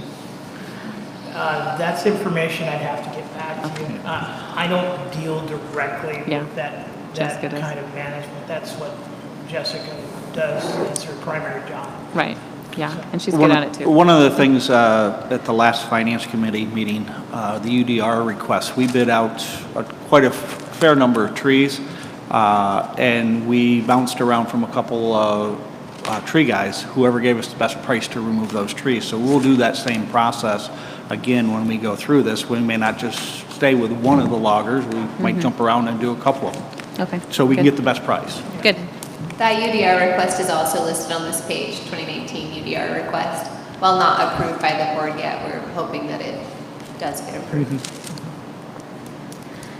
And I think that that bidding process that you're using, for those who may be listening and not understand, we don't just say, okay, you get to do it all because you're the lowest overall bidder. We have them bid each individual tree, and we pick and choose which contractor gave us the lowest price in order to get each individual tree down. There's no economies of scale giving it all to one tree removal company. But we're using that as our cheapest way of getting the same thing accomplished. Correct. They could have done economy of scale. They chose not to. They chose to look at each tree individually. And they gave us, whatever price they gave us, we took the best price for that tree to be removed.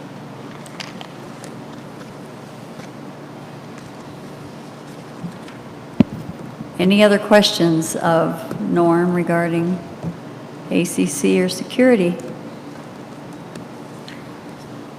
Thank you, Norm. Now, thank you. Appreciate your time.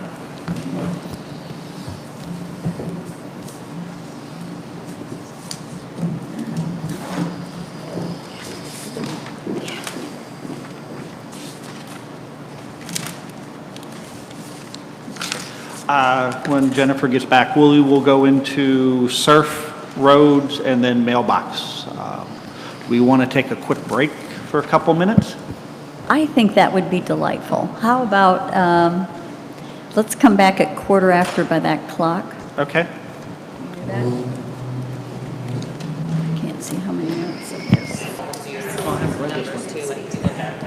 All right, we are now going to have a discussion about surf and roads. And Joe, are you leading that discussion? Both Jennifer and myself will be leading this. Tag team, great. Yep. And I figured we will start with surf since we kicked that over from last night until tonight.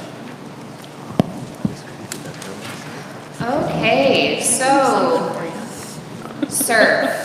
There's never enough money to fund what's there. But with the budget presented this evening, there could be enough money. Unfortunately, that is a significant increase. It would result in $20.30 a month increase. So since that's so significant, we have run some other scenarios, but I want to start off by telling you what you have in front of you today. So on page 179 of your packet, you'll see that it starts, and at the top it says 2020 Surf Planning Tier 1. And now we've done a tier system in the past, and I've only got 2 tiers. It's much less complicated than I did before. And Tier 1 ties exactly to the 2019 reserve study. So if any of the community members want to figure out how we got from here to the projected number, they're going to be able to follow it from tier to tier. So Tier 1 ties exactly to the reserve study as far as the expenses go. And then Tier 2, and so that's several pages. It's page 179, 180, 181, 183, and 184. Now, Tier 2 is the page before that, which is going to be 178. And that's known changes in costs. So whether those known changes are because we've had the project already bid out and we have a better quote, or the known change in the case of the SURF loan is that the reserve study has to have escalation at 2.5% on everything, and they can't choose to have one item not escalate. We know our loan payments are only $203,225 a year. They don't escalate from there. So I've taken out the escalation. So in 2020, you see a negative $5,081, and in 2021, a negative $10,288, to bring that back down to the amount of the actual loan payment. For golf course irrigation, we're going to do that project over 2 years, and so I've adjusted the cost to reflect that over 2 years. And our cardio machines are being paid for over 3 years, so that's reflected there. So that's what Tier 2 is. Now, the $20 is a large amount to afford, and so I'd like to propose another option. You don't have it printed in front of you today, but I'd just like to speak to it. And if every year we prioritize what projects we're going to complete in SURF because there aren't enough funds to do everything that's in 2020.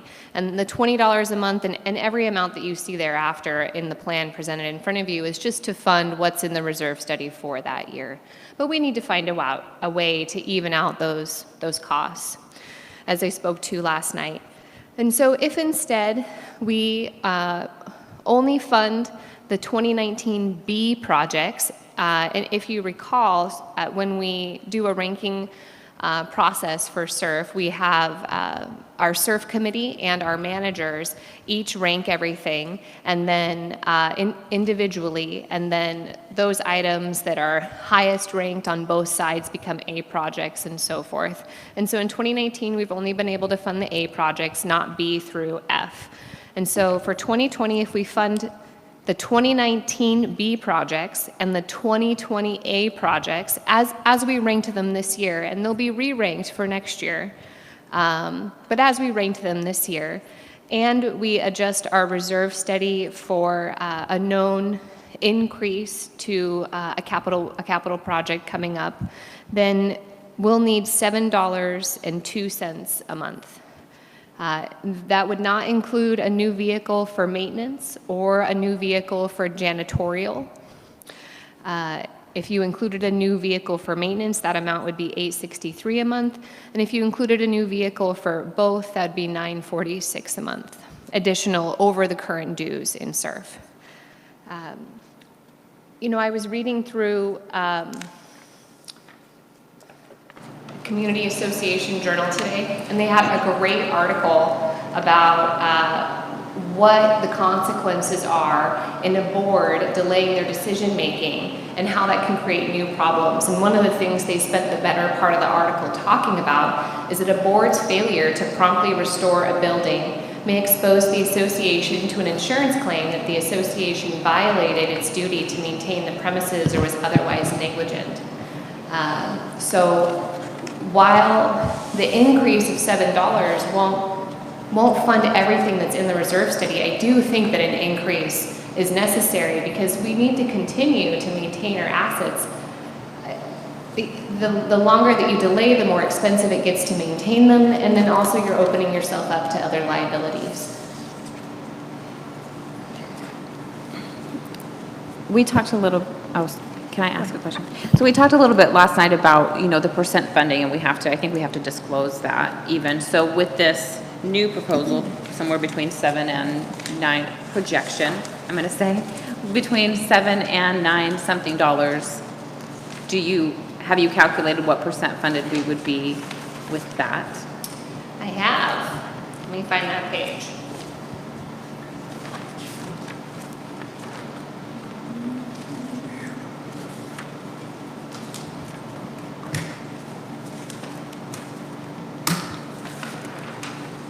So in SURF, we would still be approximately negative 12% funded. Negative 69, and then if you didn't increase the dues, again, you'd be like negative, in the negative 60% funded, and it just continues to go up from there. So you're not funded. What would you recommend our goal should be as far as what percent funded we should be as an organization? I know we talked about several different categories last night. What is your opinion of what our goal should be?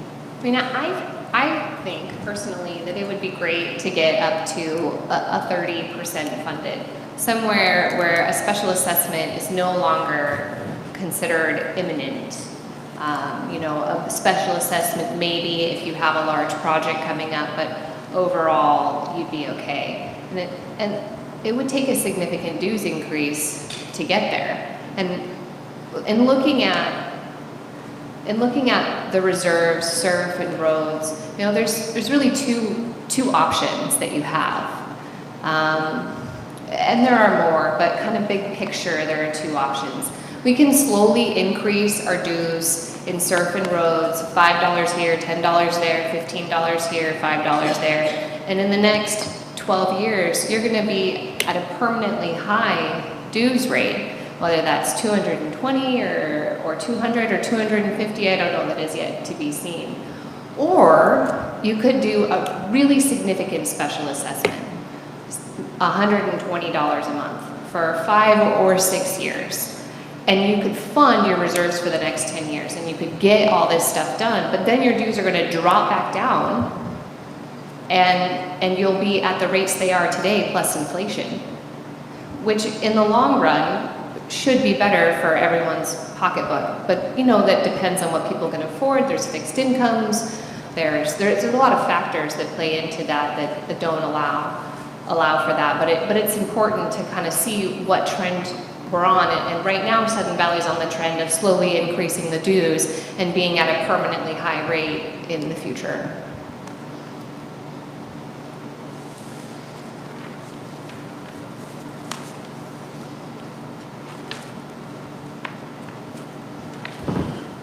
Jennifer, I would recommend that you show the board and the community pictorially in a chart and roll up those numbers and say, look, over a 20-year period. Now, no, our citizens members are not going to say, what's going to happen to me in 20 years? They're going to say, what's happening to my cash tomorrow? Mm-hmm. All right? And so it's a very big sell, and while it may be fiscally the smartest move, it's a hard sell. But if you show them, as Director Narsico had pointed out, look, if you go up 7%, 7%, 7%, 7%, you're going to be at around 214. was Larry, was it 214, was it 217, something like that? Something like that, all right? But you're right, that's a permanent in perpetuity move. If you move it into a special assessment for 130, let's say for 3 or 4 years, and then you bring it back down to 127, over a period of 20 years, where are they at? What's it cost? And I think we're going to have to show them that. Well, I'm definitely planning on presenting that kind of chart at the next finance meeting, because I do think that it's a great image. You know, you go up in the bell curve and drop back down and slowly go up, or you just keep increasing. I hadn't considered doing it over 20 years, but I'll definitely project it out. 10, 20, but keep in mind, the members all think in terms of what's it mean to me tomorrow when I pay my bills? And so it's a hard sell, and you're going to have to show them the wisdom of it.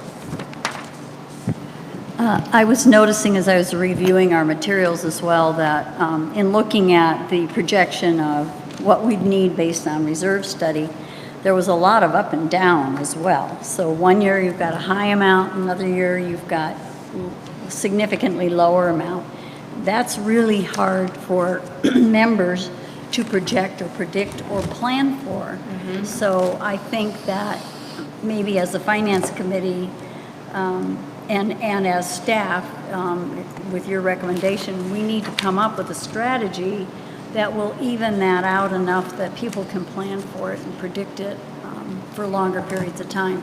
So I agree with 10 years is probably, or at least the rest of our, the amount of time. Well, I have all the data together to do a 10-year bell curve easily. That's good, that's good. Okay, go ahead, Tony. Well, they would know what, even though the SURF budget it goes up and down, they would be able to know what amount of dues they were going to be paying each year based on that. Maybe, however, based on the comments that we hear, people today don't even know often what they're paying. So to predict, well, next year it's going to be $150 and the year after that it's going to be $20 less than that, that's really, I think it's easier if it's as level as possible or a smaller increase. Budgeting, but the For question budgeting is, reasons, yeah. tell me what to budget for. Yeah. Well, I've also looked at the legalities of doing a special assessment, or in ways to even out the dues, assuming that's a special assessment. And with the new law, it is advisable that we place the special assessment as a separate ballot item, separate from the budget measure.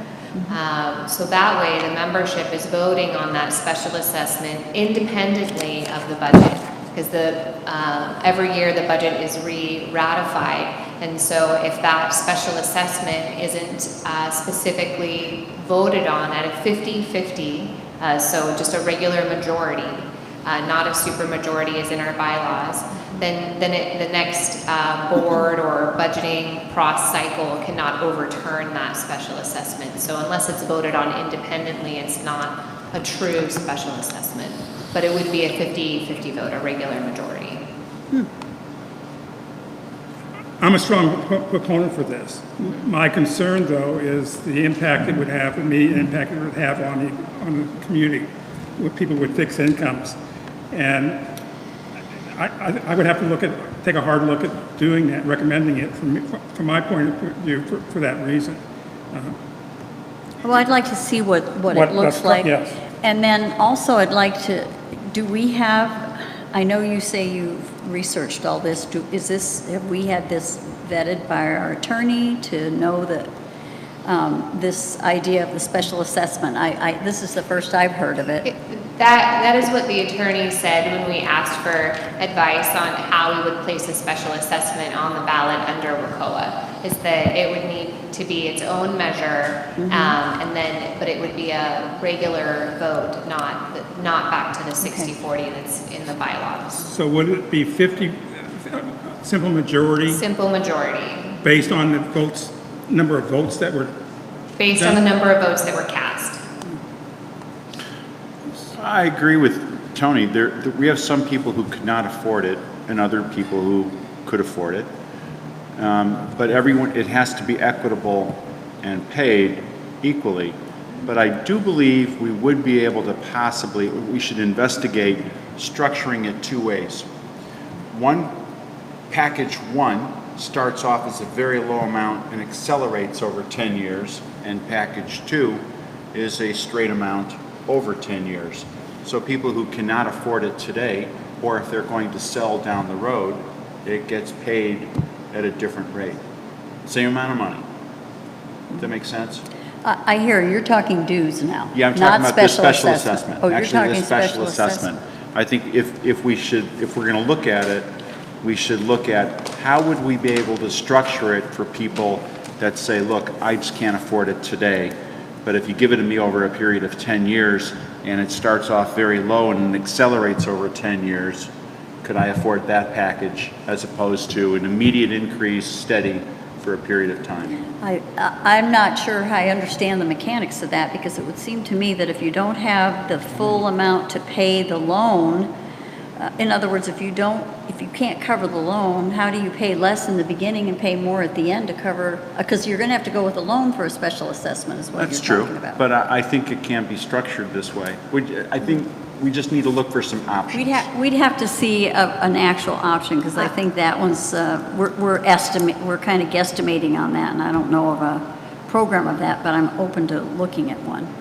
You know, I think that if you were able to jump the dues as high as $120 or $130 a month for 5 or 6 years, that you actually would not need to take out a loan to do all the work that's there. It's enough money from the membership not to have to pay a loan or the interest associated with that loan. There would be a period of time in my projections where you need to take out a line of credit to cover the cash flow from year 1 to year 2. But that would be without a loan. And, you know, a loan has its own troubles as well, in that you're paying all this interest. And that means that instead of funding your reserves, which are already underfunded, you're funding interest on the loan. And you're not doing the other things that need to be done in the facility. I think this is going to need more conversation, and I'm not sure we're prepared for this tonight. But this is not going to be part, just so I understand, that a special assessment is not going to be recommended by staff for 2020. Is that correct? That is correct. Okay. All right, so this isn't something that we need immediately, but I would love to hear more about the idea of it. So, yeah, great.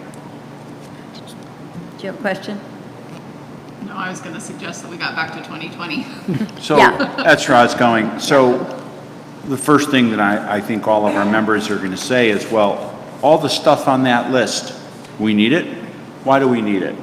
Do we really have to have it? And it's a huge list, and it's the reserve study, and I know the reserve study's been online for several years. It's on our service for several years. And all you can do is ask everyone to look at it and say, please tell us, or at least comment and understand what's in it. And it's a maintenance plan for everything that we all own. And how we're going to elicit and what management can do to get the word out. This is what the reserve study is. This is where all this cash really is asked for capital. Well, let's bring it back to an example of your own house. You have a lot of assets in your house. You may look at them as expenses, but you've got a roof, and you've got electrical, and you have a dishwasher and a fridge and an oven. And you may decide one day when your dishwasher breaks that, you know what, I don't really want to buy a new dishwasher. It's not in my budget, and I can't afford it. And so instead, I'm going to do all the dishes by hand. And so your dishwasher now becomes a drying rack. Doesn't work anyway. And you wash all your dishes by hand, and that was the choice that you made in your home. And we as an association also make those same kind of choices.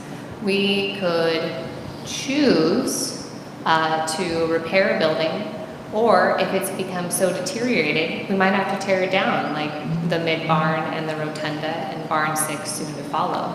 We can choose to rebuild those buildings in their footprints. But that is a choice that the community needs to make based on what services we currently offer. And so all of these assets that are in the reserve study, they're all assets that the association owns today to do the jobs that we're doing today and performing the services that we're performing today in the buildings that we perform them in. And if we decide that in the future we don't want to mow one more park, then we won't buy another mower, and it'll get ranked very low on that priority and it won't get replaced. But if we decide we want to mow 2 extra parks, well, then we need to then look at new capital and buy an extra mower. I mean, I don't know what the park to mower ratio is there. That's not a quote, it's just an example. Well, let's stay with that example.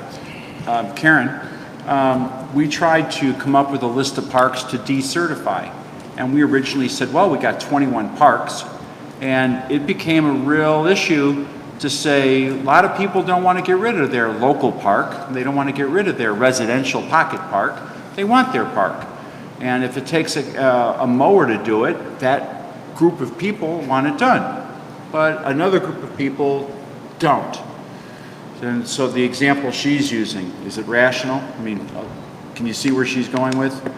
Well, yeah, and I don't know if this is answering your question, but what we've actually done is we've gone through each of the parks and ranked them in priority just like we do our capital assets. And we have looked at each of them and said, not all of our parks have grass.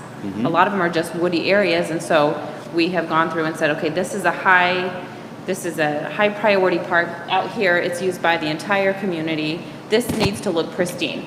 Some of the smaller neighborhood parks might just need to be orderly, and then we have basically woody areas that kids love to explore and build forts in, and those are just natural, and so we have gone and prioritized our parks that way as well, so that we can still have all 21 parks, but we don't have to put the same level of resources into every single park, because the usage of them and the value to the community for the various parks is different. Some of them are really only accessed by the neighbors, and some of them are accessed by the entire community, and we fund them, we prioritize them in that manner.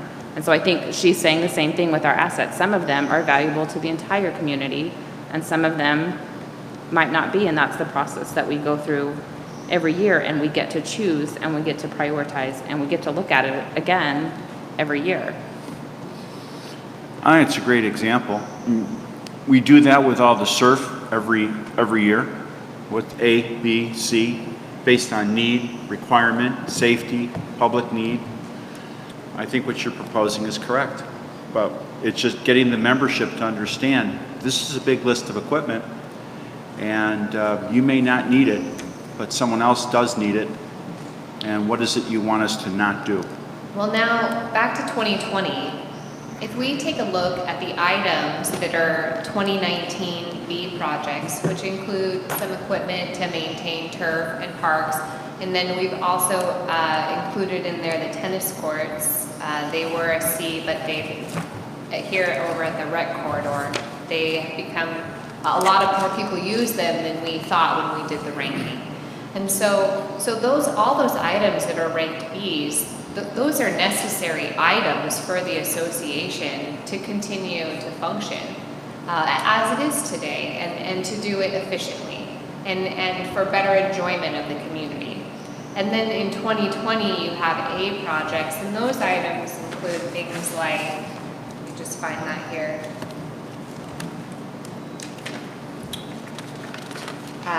Barn 8 emergency repair, to put a bar deck coating on the clubhouse, Area Z maintenance building spec design and replacement, and that's not in your packet. It would have been in a prior finance committee packet. I just printed it off to speak to today.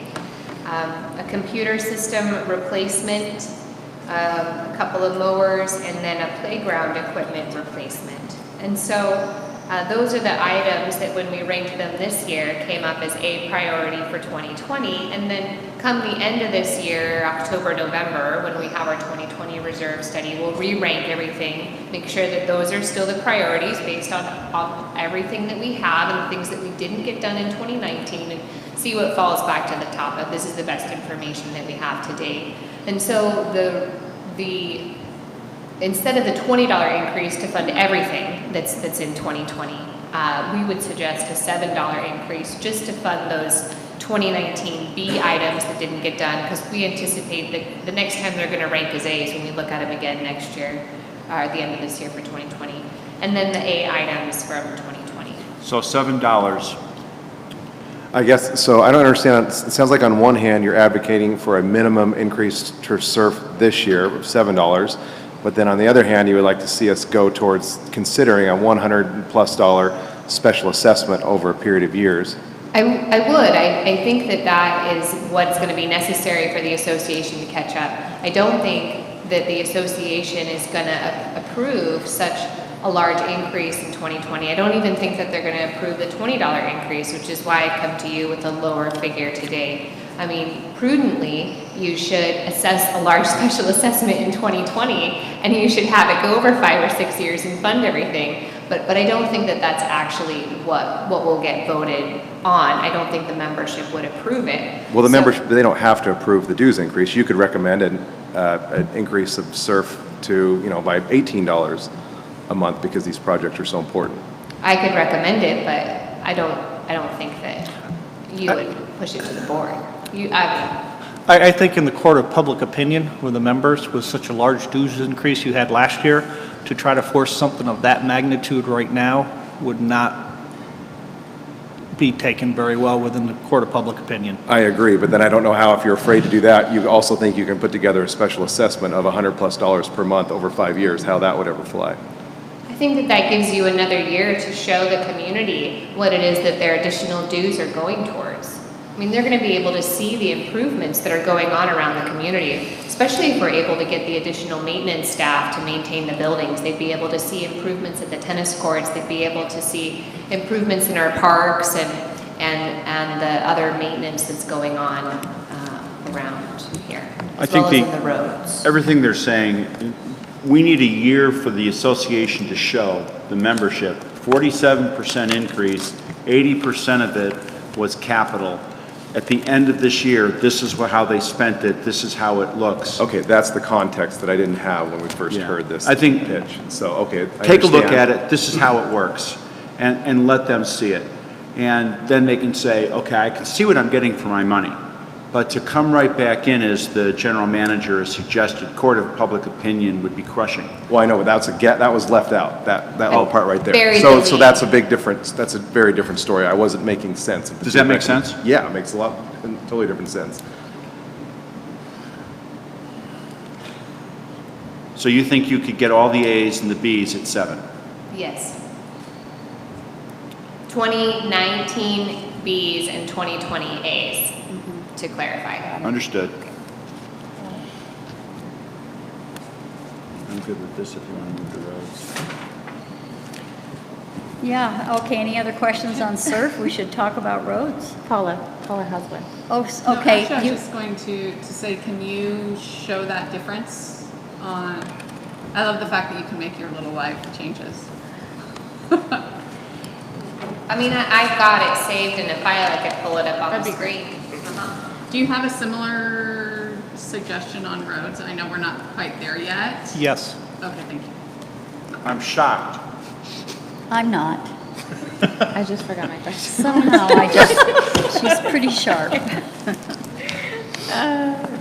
Then maybe we should wait until we go through that roads portion. They're separate spreadsheets. Okay. Oh, my question was, how much do we spend per year on average on unanticipated capital or new capital? Like you said, that the new vehicles wouldn't be in the $7 number. Do we have kind of a range of what we spend? Because reserve study only covers existing assets, so what do we spend on new assets? We actually set aside a certain amount of money each year, Okay, which is for emergent issues. okay. In roads, it's 70,000, I believe. For what? Emergent issues that are not designated for a particular project. For roads, we got on I don't think call. we have anything for SURF. Hang on, Fast response for unseen drainage issues, I'm looking for it on the roads plan. 79,000 we have in 79, this okay. year. In 2019, you had 77,000. 7,000. And that was Okay. just in roads? Yeah. Just in Yeah, roads that's for just in roads. emergency. And SURF, we had some money set aside in SURF as No. well, didn't we? We had it This for year? Warren 8. No Barn new eight. capital fund set aside, but there's a contingency. We, Okay, It's got the it. contingency then, is Okay. where that would be covered. Nothing in SURF, maybe that's something we should consider. we had, what, we have 50,000 for Barn 8? Didn't we have that 50,000 for Barn 8? emergency maintenance, yes. For general maintenance problems? Yes. That's the only thing that we have. That's right, that was, you're Yeah. right. Thank you for correcting me. That's right. I don't know if you'll be able to read it.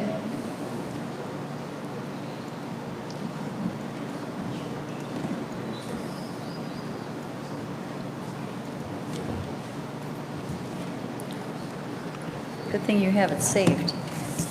Okay, so,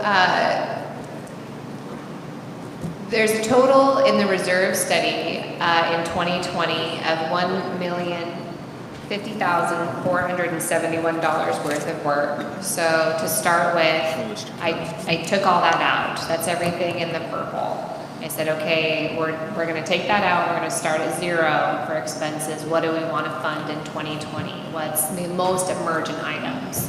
And so we have to fund our SURF loan payment. We need to fund the payment on our loan for the fitness equipment. And then we are planning to bring a request for our golf course irrigation this year that'll be funded over 2 years. So assuming that that gets approved by the Finance Committee and the board, as it is an A priority in 2019, then I included that as well. And then we've got the total of the 2019 B projects. And these were what was already ranked.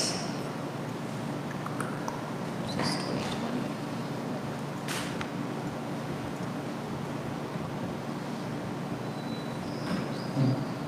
So 2019 B projects, these are the items that are on there.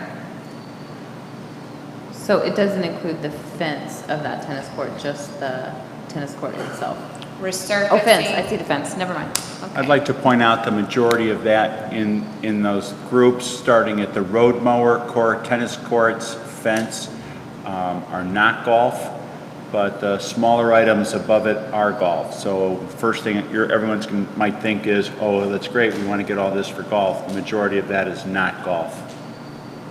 Vast majority of that is parks and road mowing equipment.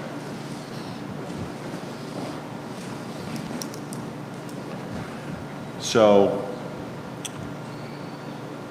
and we're already working on the A's, is that correct, Joe? For 2019, yes. 2019. Yes. Yeah, all right. In fact, this next upcoming meeting, we will be approving some more of those items. Yes. Yeah.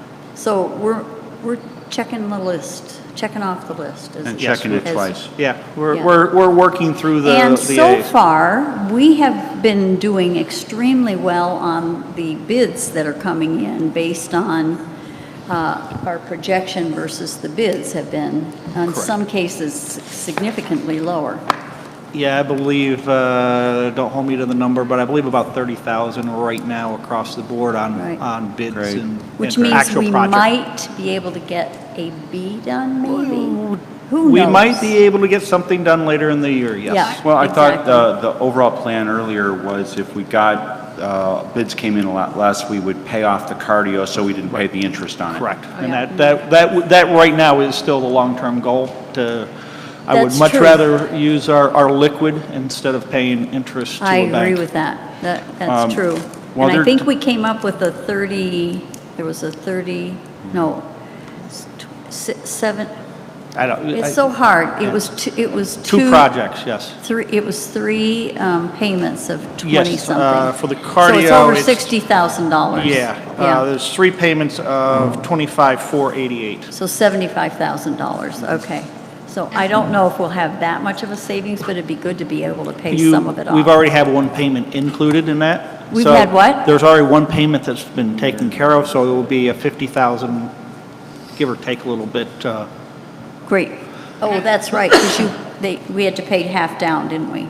get We had it to make the one installed? payment, yes. Okay. Just 20% down. not. Oh, 20%, not 20% half? down, yeah. Okay. Well, and just to give a little shout out on it, it was almost $30,000 in two projects just from the last finance meeting when we were Correct. approving. Correct. So that was significant savings for those two projects. So then the 2028 items are listed here. So you've got, as I was reading out before, the barn spec design and turf mower, parks playground equipment, computer system, bar deck coating for the clubhouse. So we have no dollar, I see a big yellow thing there. Yeah, so when the board met about for the budget assumptions, they requested that the barn 8 spec design for rebuild get moved from 2020 to 2021. Okay. So I pushed that out and then I just made it a 0 in here. I think it's great. It's on the schedule. All right? That's what we asked for at finance a couple weeks ago. Get it on the schedule. It's there. It's there.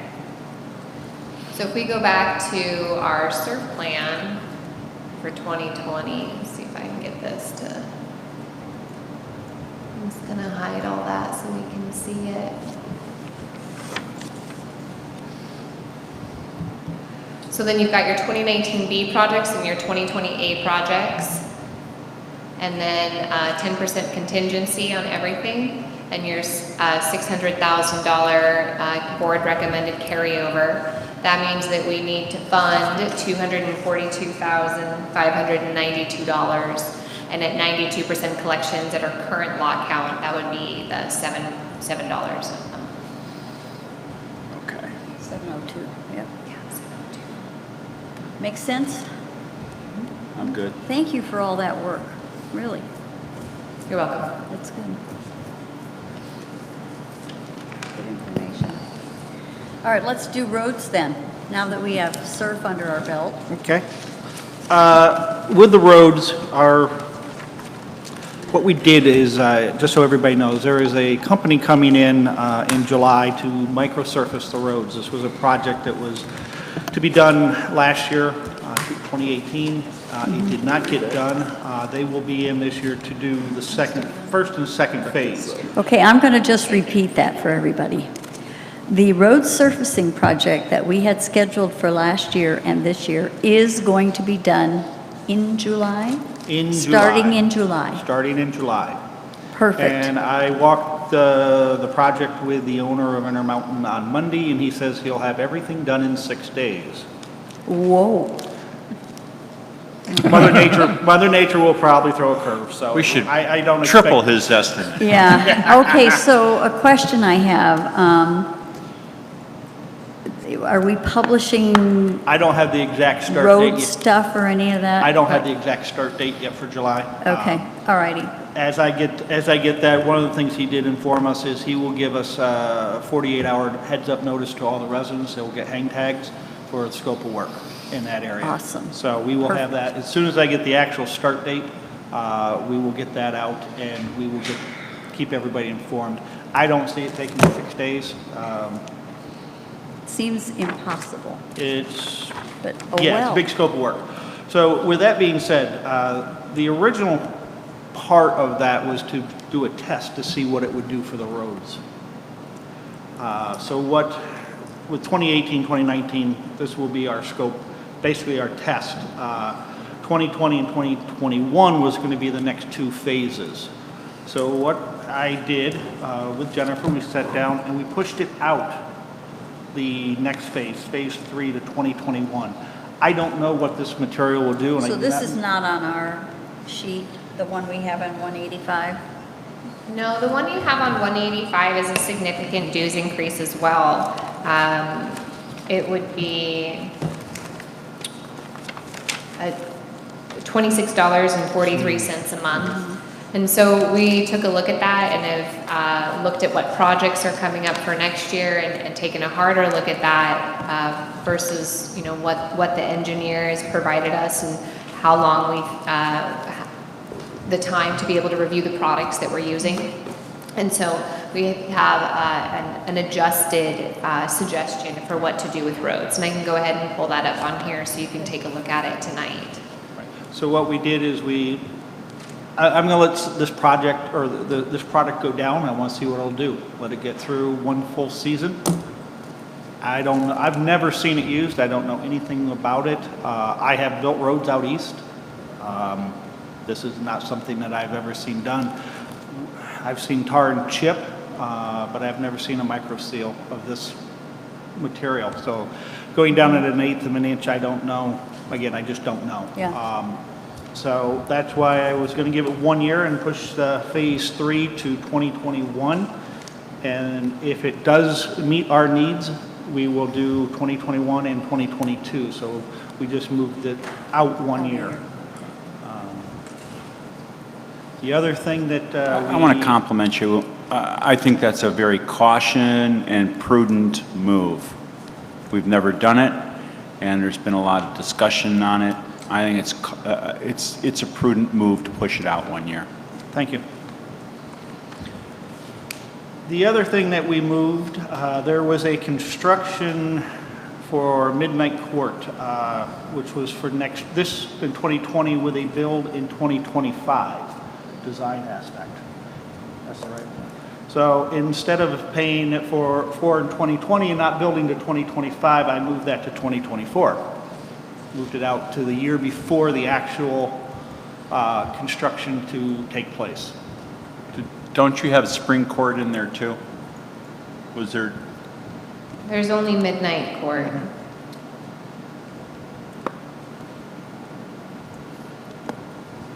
We had midnight court and also spring court.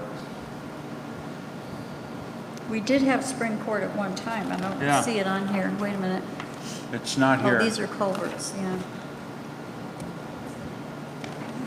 I'll go ahead and check on Spring Court. Yeah, would you I don't check have on that Spring? list. I think spring court, that's So- the Gate 3 bus stop street.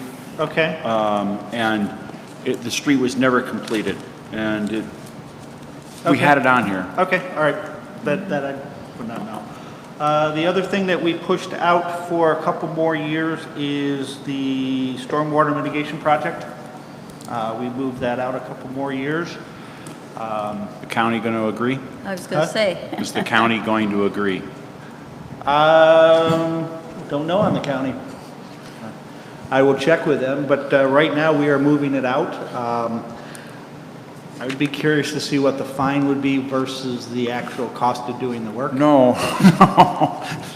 Maybe we could just negotiate that. Huh? Maybe we could just negotiate it Well, rather that's than what a fine. I'm thinking, if they'll let us push it out, we can negotiate a little bit longer, a little bit more time. We have a very good rapport with them, so they might work with me on that. We have $20,000 in for pothole repairs. We will do that no matter what. It's done in front of doing the micro sealing, so we will keep those. Even if we don't do micro sealing, I still have to address potholes, so that will stay in. Also, 2020, there is 79,000 for unforeseen. Joe, hold on a second. I think I found Spring Road. It's on line 41 and 42. Yes, all the way at the bottom, and it's Yeah. the same, actually it'd be under the same 2024 and 2025 is where it's slated. There it is, I see Yep, it. Yep. Thanks, Carol. Thank you, Carol. You don't have to research that. So what we have, Your treasurer at work. 2020, as we flip over, we have some of our construction projects that we have bid out for this year, which will be completed next year. The culverts and everything that we have approved earlier, the design, so all that work will be included in that scope for next year. And we have put in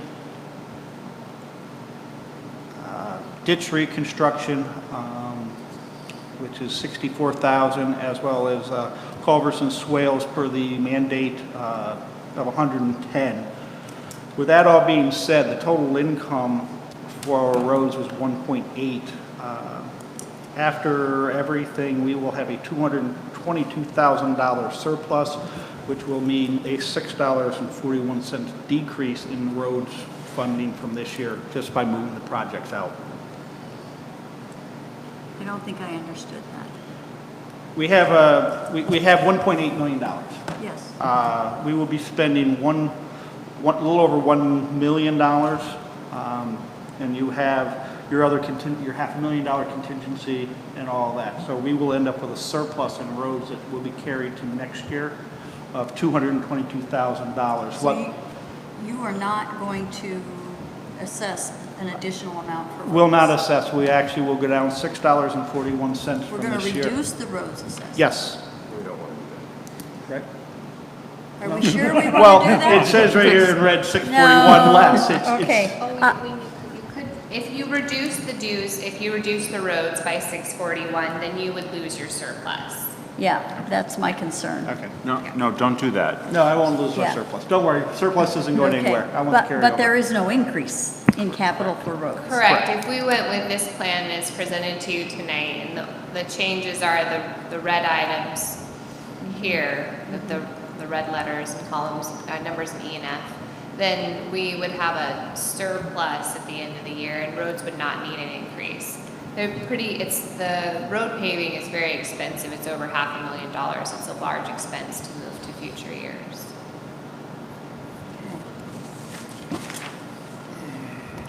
Starting with former treasurer George Schaffner in 13, I think, started serious culvert work.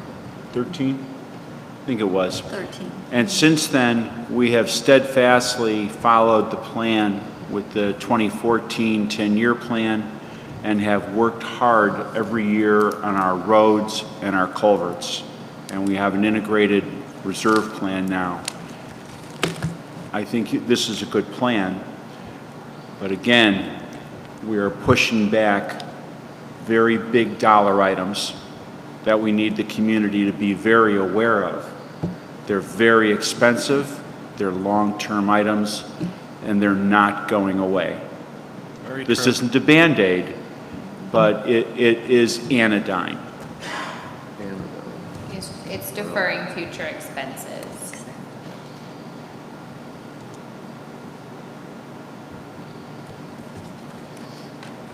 All right, what questions do you have? So what's the new recommended SURF amount for next year? Is a $7 increase over last year's amount? Correct.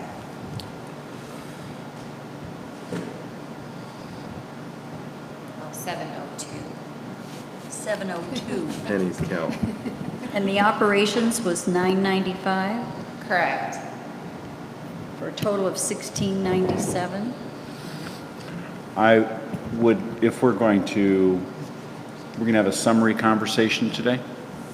I think we could have a summary conversation. However, I think that what we need to do is each of us has been through this now, and I think it's, we've asked our questions, we may have more, but we're having another meeting on the 19th. And I think that at that time, we should come prepared to make whatever recommendations we think are appropriate based on what we've heard from the managers, and present that to staff for their, because that will be our recommendation to the board. So do you have a total dues amount that you're recommending? I mean, I just did the math, but I want to make sure it's right. 1697 would be the increase. Oh, the total dues amount? This would be secure, all departments. All departments, total dues. Well, developed lots and vacant lots will have different rates. Okay. Yeah, but let's just have a total. Just if we look at the developed lots.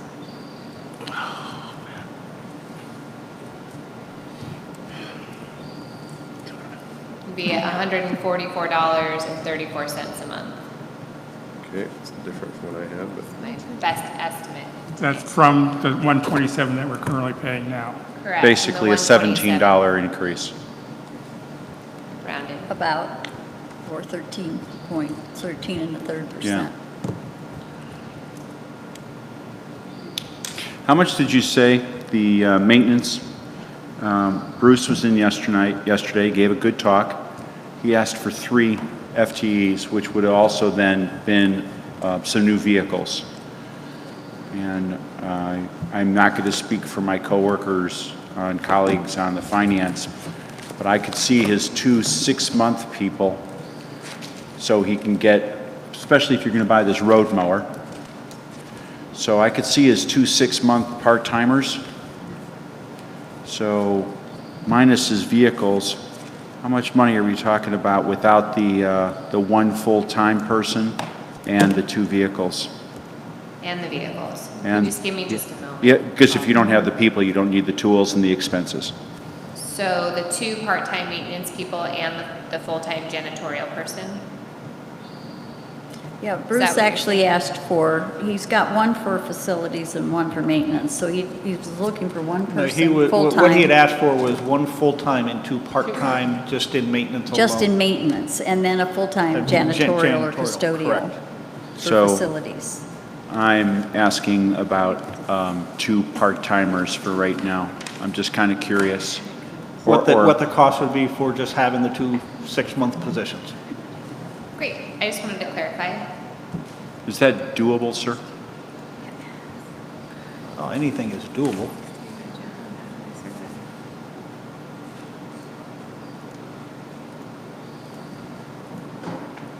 Be just a moment.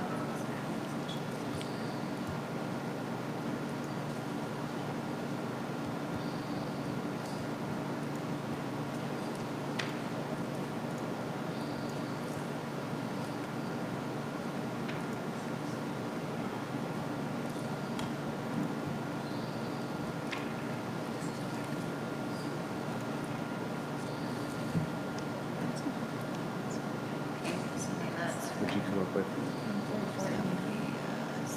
I got originally 143 something, but.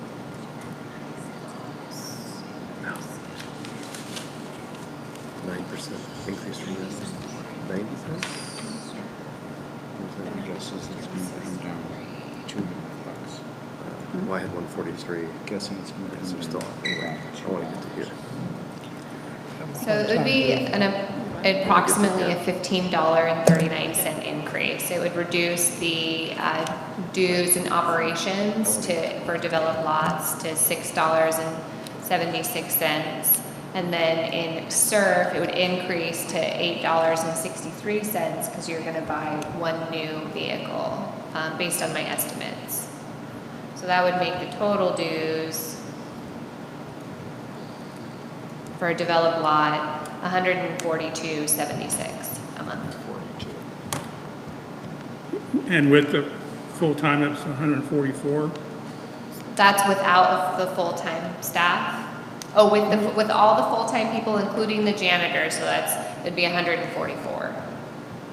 But then if you have those new people, you'd need the other vehicles, so it'd actually be a little bit more. Because when we were talking about SURF, we weren't talking about the new vehicles. So if you had both new vehicles and the people, it'd be 946. So it would be 146.78. Or $19.41 increase. Thank you. You're welcome.